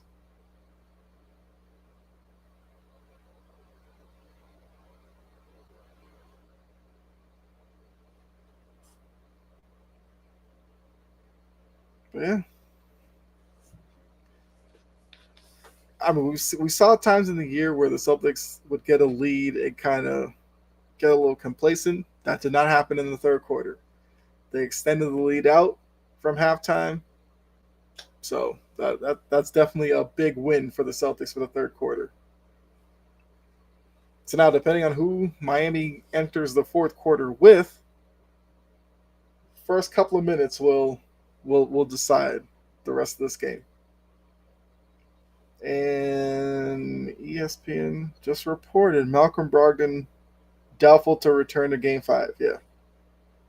He's got forearm soreness. Yeah, he took a couple of shots. He just didn't look right. So why force it? I guess see if you can get it loosened up for more than possible a realistic Game 6 now. Celtics 13 steals by starters tonight. Okay.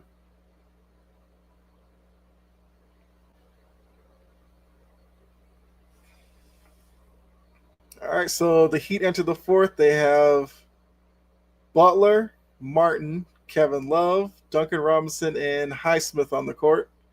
Martin short on the three, out to Highsmith, over to Kevin Love, rims out the three. Celtics have Derek White, Grant Williams, Horford, Tatum, and Brown to start the fourth. So they run a double team at Tatum. He gets it to Brown.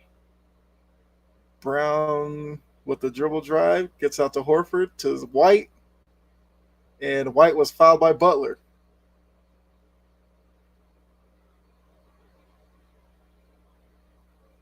Yeah, so I guess no Hemi Butler tonight.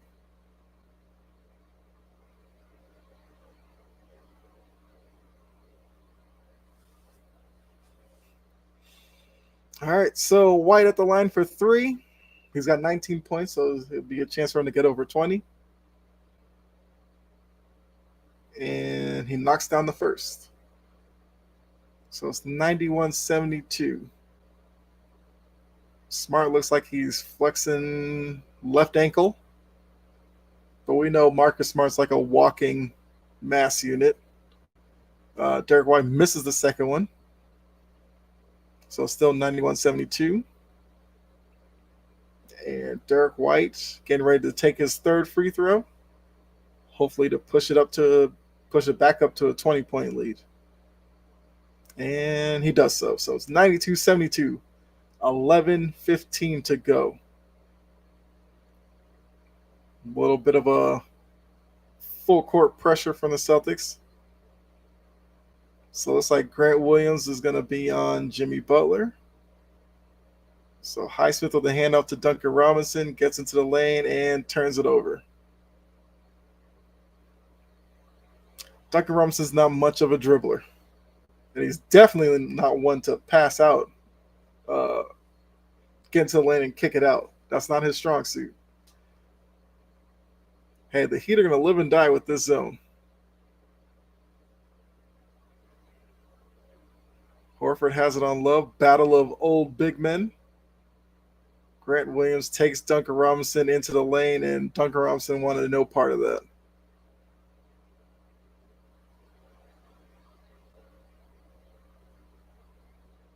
Oh, Duncan Robinson's got 4 fouls on him. I mean, that's it. Right. Celtics have to close this game out now.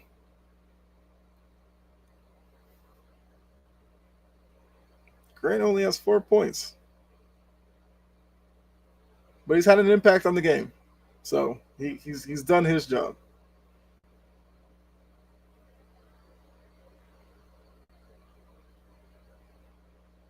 He knocks down both. It's 94-72 right now. So it's a 22-point lead. And as I mentioned before, how many more minutes does Spoelstra go with Butler out there on the floor before you just get ready for Game 6? And now a turnover. Oh, no. They said Jaylen Brown got a finger on it. Hey, McLovin's at the game. At least I think that was McLovin. It was really quickly. If not, that dude looks exactly like McLovin.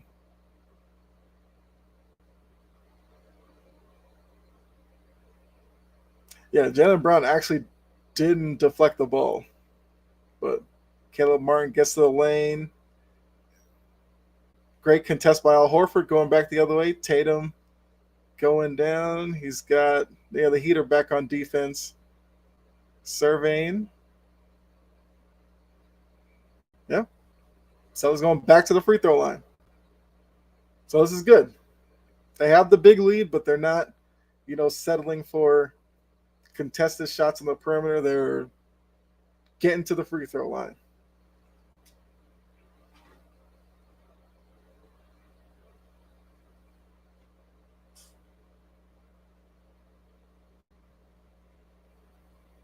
So it's now 95-72.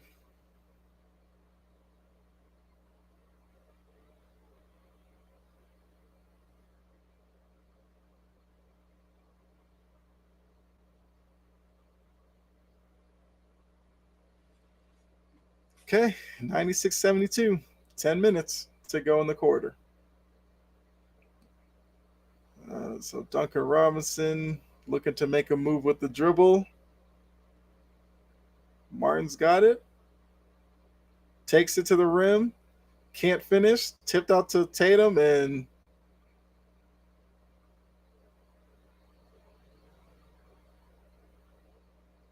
I mean, I think it slipped out of Tatum's hand. He was trying to get a little fancy. All right, so got a comment here. People are claiming Butler is better than Tatum. Win or lose, Tatum is better. That's from the chat. That's not from me, but I definitely agree. I definitely agree with that.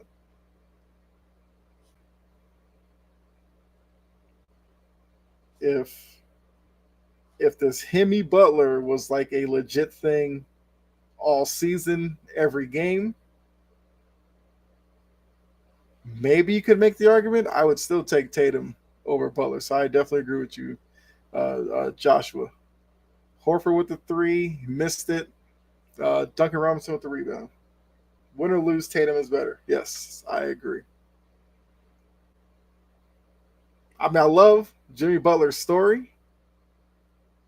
And out of the Heat players, he's probably the one player on the Heat that, well, Kevin Love too. I don't have any hate for Kevin Love. But I'm not a big Duncan Robinson guy. Definitely not a Lowry guy.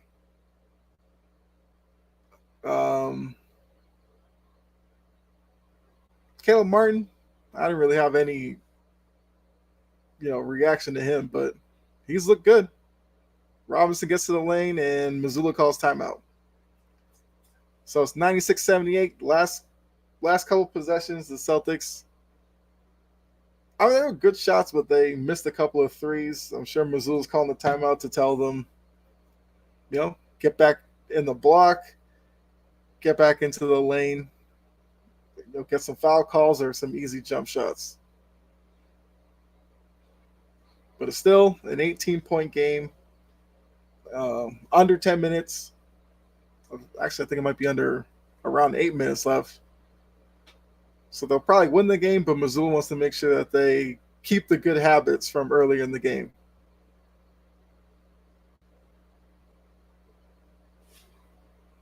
So I guess all the morning show people will say, I guess Missoula's job is safe for now. Because if they're going to kill Missoula for game 3, you got to give them all the credit for games 4 and 5. Not a knock on Butler, but you can't name 10 players is better than Tatum. You can name 10 better than Butler. Yeah, I can agree with that. Yeah, and look, I definitely agree with you. It's not a knock on Butler. I like Butler's game. It's just he's also a frustrating player to watch night in and night out. Because one night you'll get Hemi Butler. Next night you get the Jimmy Butler that's going through the motions and doesn't seem engaged. So, yeah, I definitely agree with you there, Joshua. That's another thing. It's like if you're comparing two players, just because you call a player better than somebody else doesn't mean you're hating on the other player. Like I said, it's not towards you, Joshua, but like you said, it's not a knock on Butler. Like nobody should have taken it as a knock on Butler. Jason Tatum's a really good player as well. Not like you're saying, I don't know. Not like you're saying Peyton Pritchard's better than Jimmy Butler. Then that's a knock on Butler. But Tatum better than Butler? Not a knock on Butler in any way.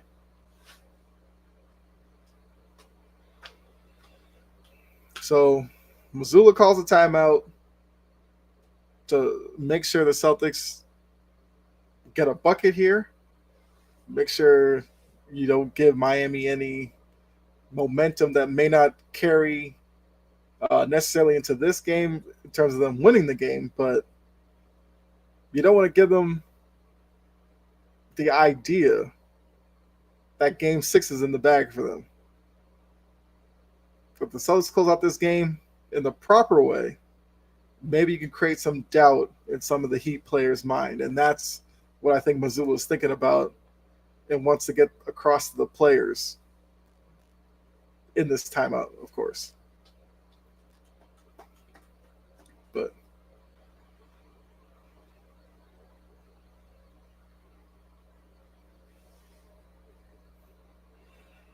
yeah, the defense from Game 4 carried over into tonight. That was definitely encouraging. So it was 8:24 to go. 96-78, Celtics lead. Celtics with the ball. So let's see what the Heat do out of the timeout and what play the Celtics run out of the timeout. So the Heat are in, yeah, they're back in the matchup zone type. Smart gets into the lane, misses the little runner. Horford with the offensive rebound gets the Jaylen Brown into the lane, gives it to Rob Williams. They call the charge on Jaylen Brown. Well, Kyle Lowry did something. Okay, so Joe Mazzulla wasted no time. He's challenging it. Yeah, let's see. No, Lowry was moving. This should be overturned. So Lowry can't even do that right.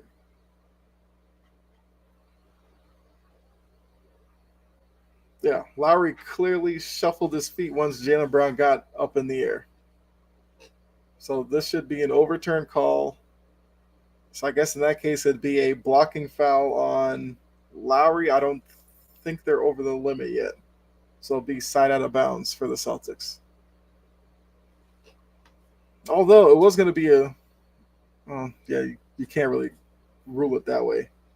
Because Jaylen Brown did dish it off to Rob Williams for a dunk, but it'll just be a blocking foul on Kyle Lowry.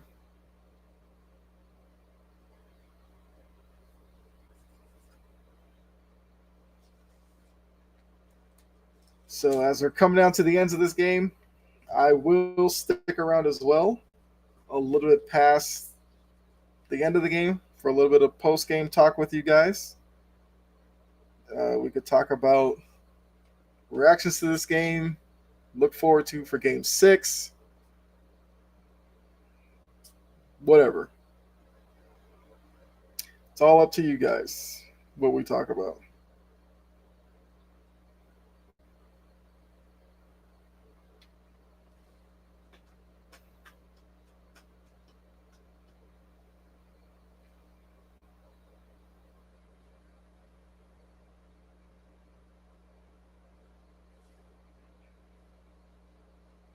So,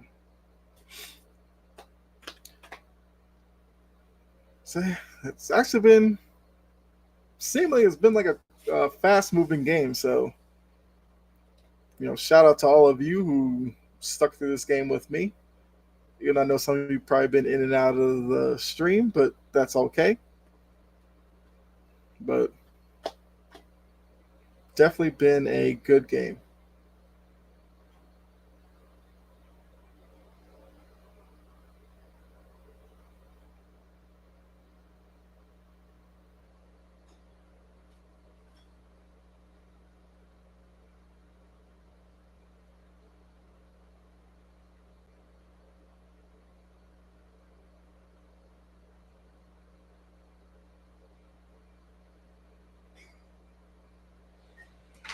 Okay. Coming down to the end of the game here.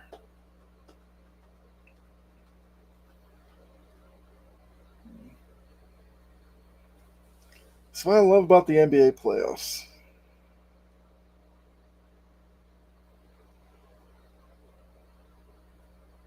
Okay. Waiting to come back from the break. Looks like, yep. So they overturned the call, which, like I said, that was the only decision that had to be made. Lowry clearly shuffled his feet. Oh, Lowry hit his head on Rob Williams' knee.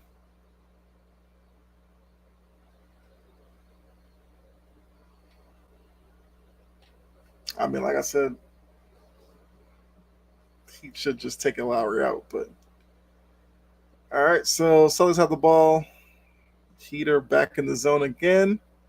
Tatum gets to his spot, pull up, knocks it in. Back up to 20-point lead for the Celtics, 98-78. Tatum's now got 21 points, 9 assists, 7 rebounds. So he's filling the box score.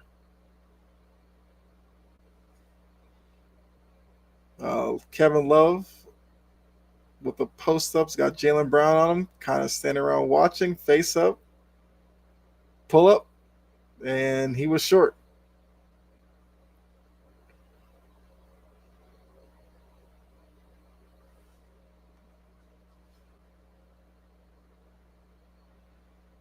Okay, so Tatum with the ball at the top gets into the lane, fadeaway, short, rebounded by Martin, coming back the other way.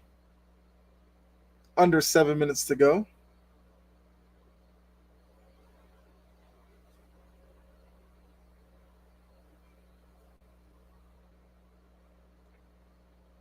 Well, Highsmith knocked in another three. I think he's given the Heat some good minutes.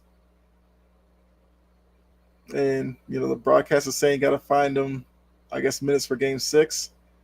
Tatum out to Smart for three. Rimmed it out. Horford with the rebound. Gets it to Smart into the lane. And he gets fouled by Robinson, I believe. So that's going to be 5 on Duncan Robinson. Kevin Love is kind of rubbing his eye. Butler has a little warm-up shirt on. I believe his night's probably over.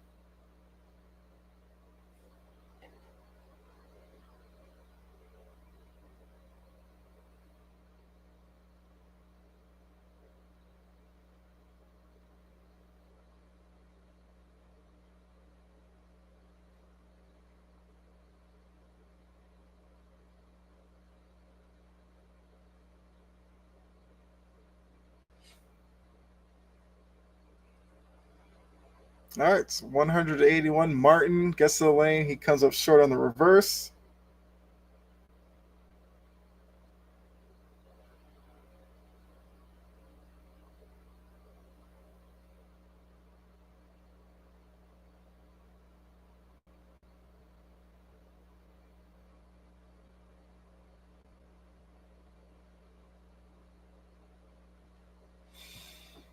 All right, Adebayo, he has his warm-up shirt on. It's like he's done for the night. So I'm sure Jimmy Butler will say all the right things after the game. But like I said, after game 4, he made it seem like he was very confident. I got to tell you, this was a no-show by Jimmy Butler, to be honest with you. So final 6 minutes. Highsmith for three. He knocks in another three.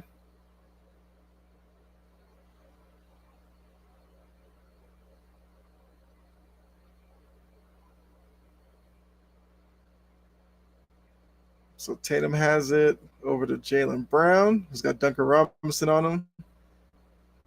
And Brown just blows by him because, like I said, Duncan Robinson is not a defender in any way. So, like I said, I think Robinson has 5 fouls. He was just kind of reaching and hacking for the ball. I feel like he was trying to get foul out. Lowry gets the rim, comes up short, and Love with the rebound. Kyle Lowry. Hey, if you're a Heat fan, you better be hoping Vincent can play Game 6.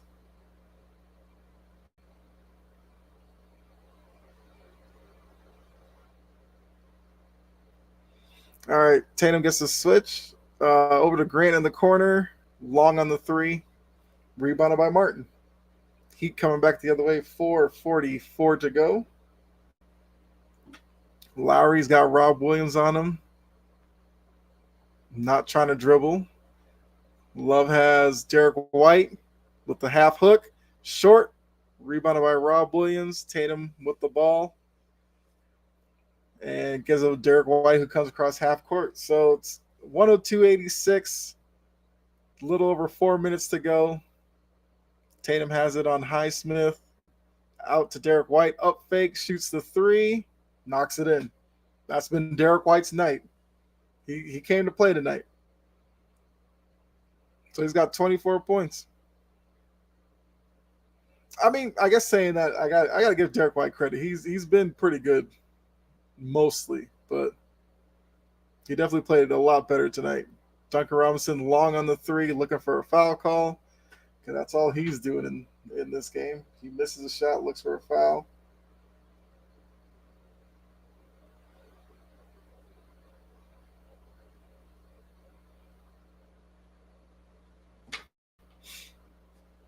So Tatum has it up top, gets the screen from Rob, gets into the lane, out to Rob. I thought Rob was about to pull up, and he did. Knocks the little shot in. And that, I've said that about Rob Williams. I think that's the evolution in his game. Be comfortable, because the teams are going to play zone. Rob Williams is most likely going to be in the middle of it. Get the ball face up. Be confident to take a jumper, take a little dribble and pull up. Just, why not? What is this show that they have a commercial for?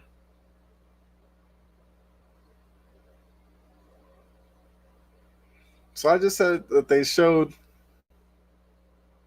McLovin, and now they're showing a commercial for the show that he's on. Coincidence? I think not.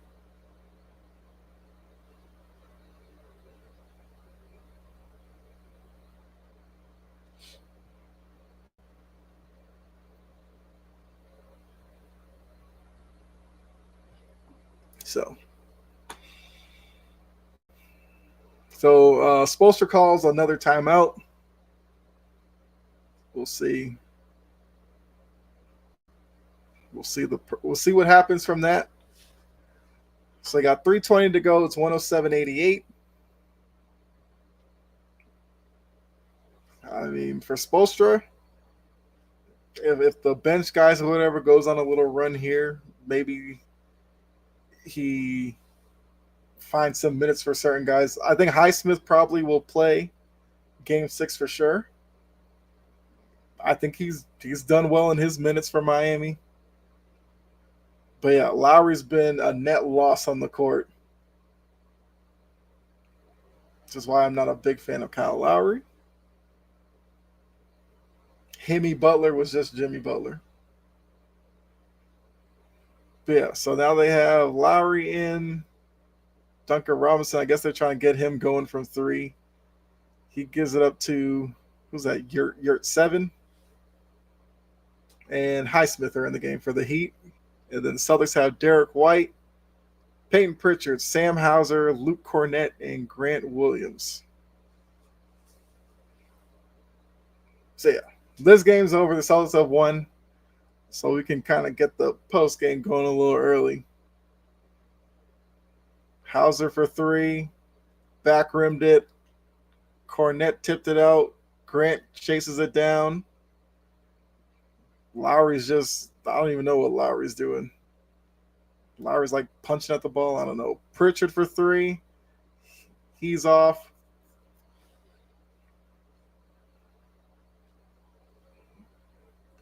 So Duncan Robinson gets to the lane, and he missed it, but a foul on Grant Williams. So Duncan Robinson to the line. All of his crying for a foul, he finally gets one.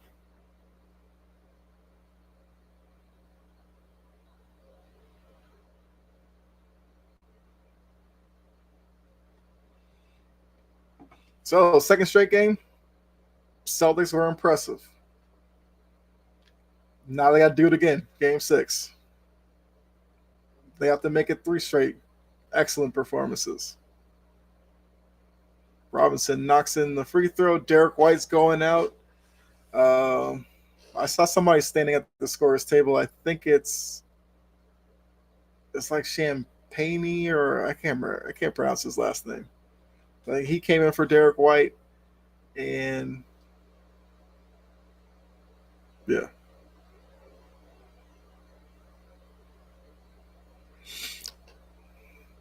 So 107.92, 2:15 to go in the game. So we're gonna have a game 6 Saturday night. As I said earlier, you know I will be here for another watch along with you guys. So make sure you mark it on your calendar. Make sure you have your notification because when I schedule it, you will be notified when I do go live Saturday. Because I think what could be happening here is kind of a interesting dynamic here. Because this series has gone from, hey, Kyle Lowry hit a three. He did something. So this game has gone from, 3-0 series lead, questions about the chemistry with the Celtics to, okay, Pritchard for three. Missed it.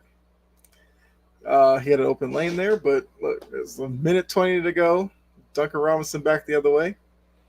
So, yeah, this series has gone from 3-0 questions about the Celtics to now 3-2. And I think some people are starting to wonder about the Miami Heat. Could they seriously let a 3-0 lead evaporate right before their eyes? So I'll say that, look, I'm not going to consider game 6 in the bag or anything like that. But, I mean, these past two games definitely make that realization more plausible. And Lowry with the missed three. And Celtics have the ball. Get it across half court. There's about 18 seconds difference between shot clock and game clock, so the Heat will have the ball again. But this is the game. Crowd rises to their feet, making some noise. For Celtics fans, they're hoping Monday night there's a game 7 back in that building. Which, if we get to that point, look out.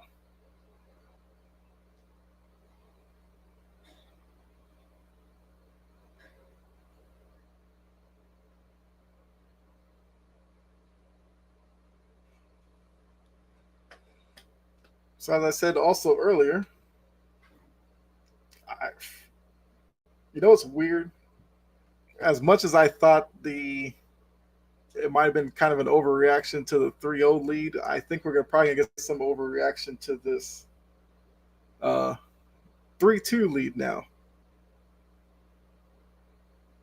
Because I can guarantee somebody's going to have to report on Twitter or ESPN where they think the Heat are choking. I'm not going that far.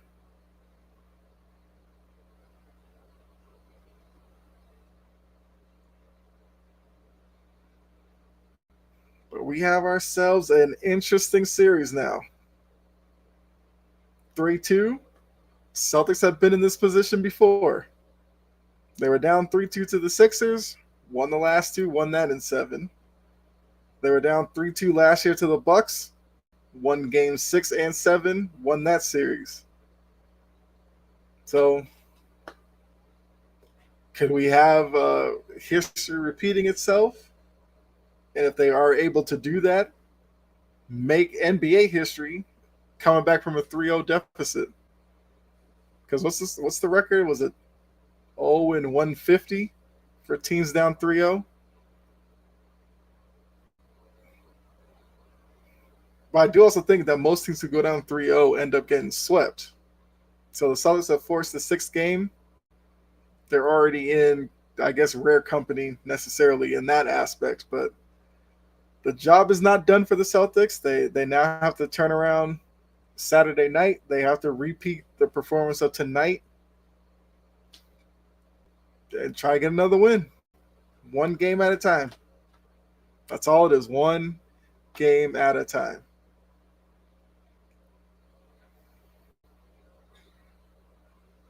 And Jaylen Brown looks so much better tonight. So much better. I think kind of a switch we saw offensively from the Celtics was, I think the first couple of games when the shooting wasn't there and Miami was keying in on Tatum defensively, Tatum was trying to force stuff. Past couple of games, Tatum's been swinging the ball around, and now that shots are going in. Of course, it's easier for him to do that, but they have to keep that up for sure. So we got game 6. I'm happy. It means another play-by-play, another watch along for you guys.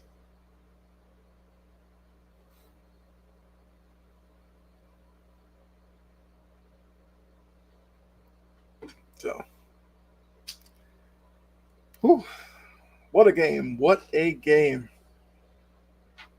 So yeah, we are into the post-game show. So guys, in the anybody in the chat, I just have to stop saying guys because women in the chat probably, possibly. So anybody in the chat, questions, comments on the game, fire them away. I'll hang around for a little bit and then call it a night and get ready for game 6.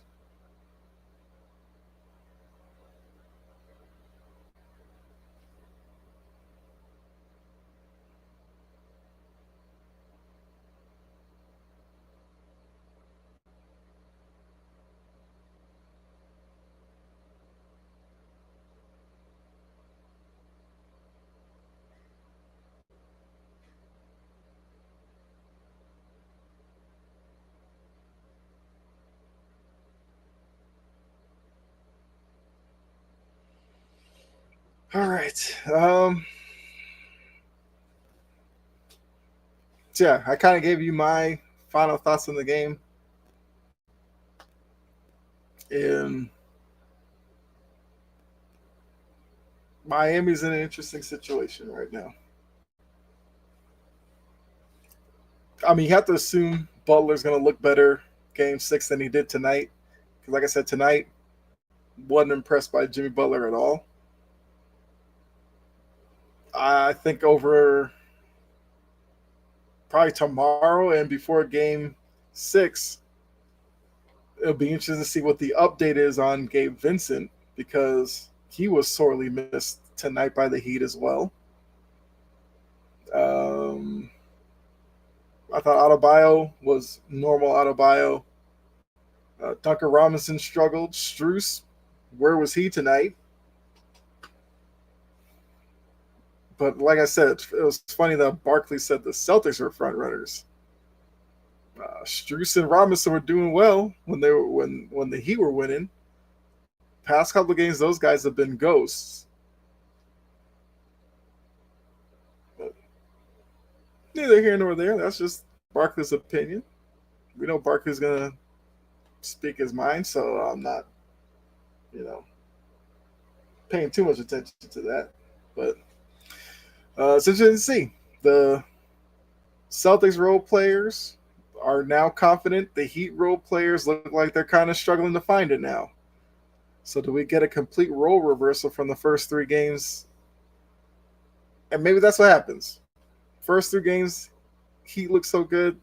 The next 3, the Celtics. And maybe it all comes down to a game 7 to see who can show out.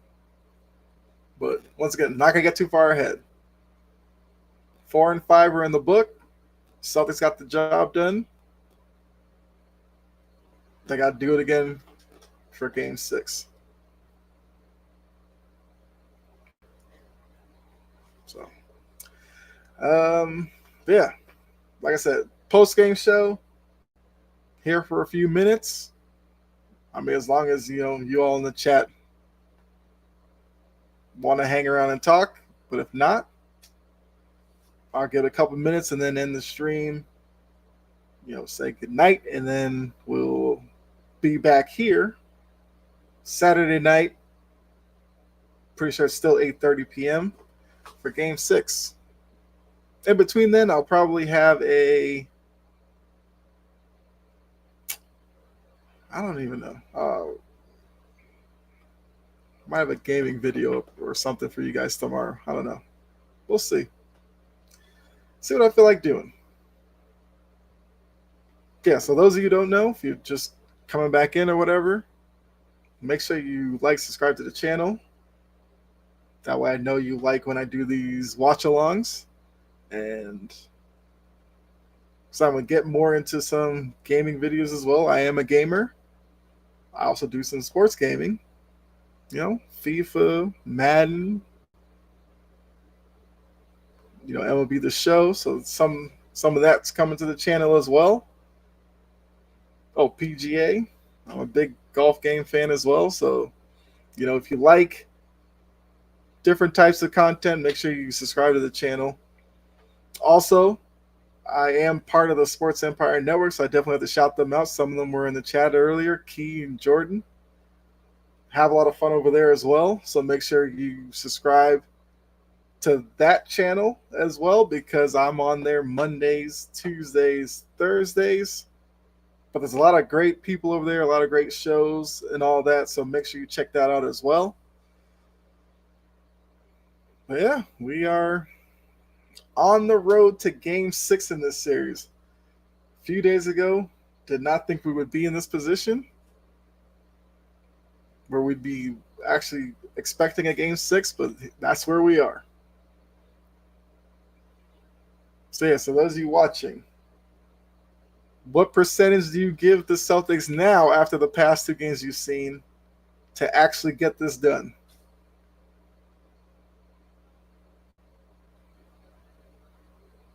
And who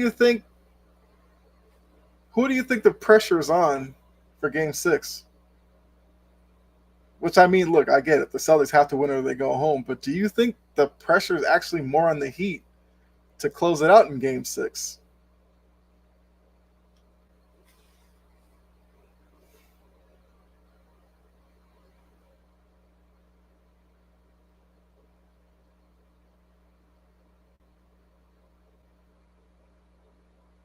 And the Heat zone that, worked so much early in this series, that Heat zone is doing absolutely nothing right now. But like I said several times during the game, I get why Spoelstra goes to the zone. It's to keep Adebayo around the rim. Because if the Celtics drive and Adebayo's out in the perimeter, then you have nobody at the front of the rim. So at least if the Heat are in zone, Adebayo's just kind of hanging around out there. Problem is, if he's hanging around out there and the Celtics are knocking in threes, then Adebayo doesn't have much of an impact defensively.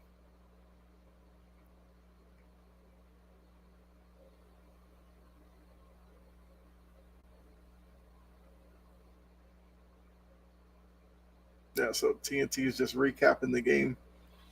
I think I heard Barkley say that the Celtics rely on the jump shot too much, which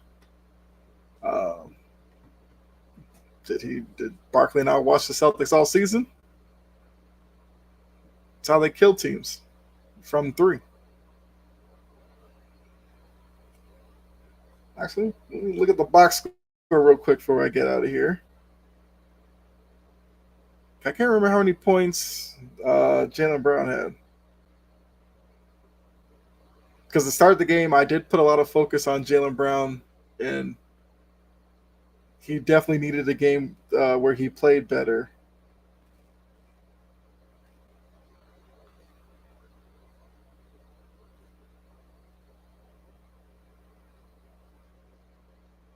So, box score. All right, so the Celtics, Tatum had 21 points, 11 assists, 8 rebounds, 2 steals.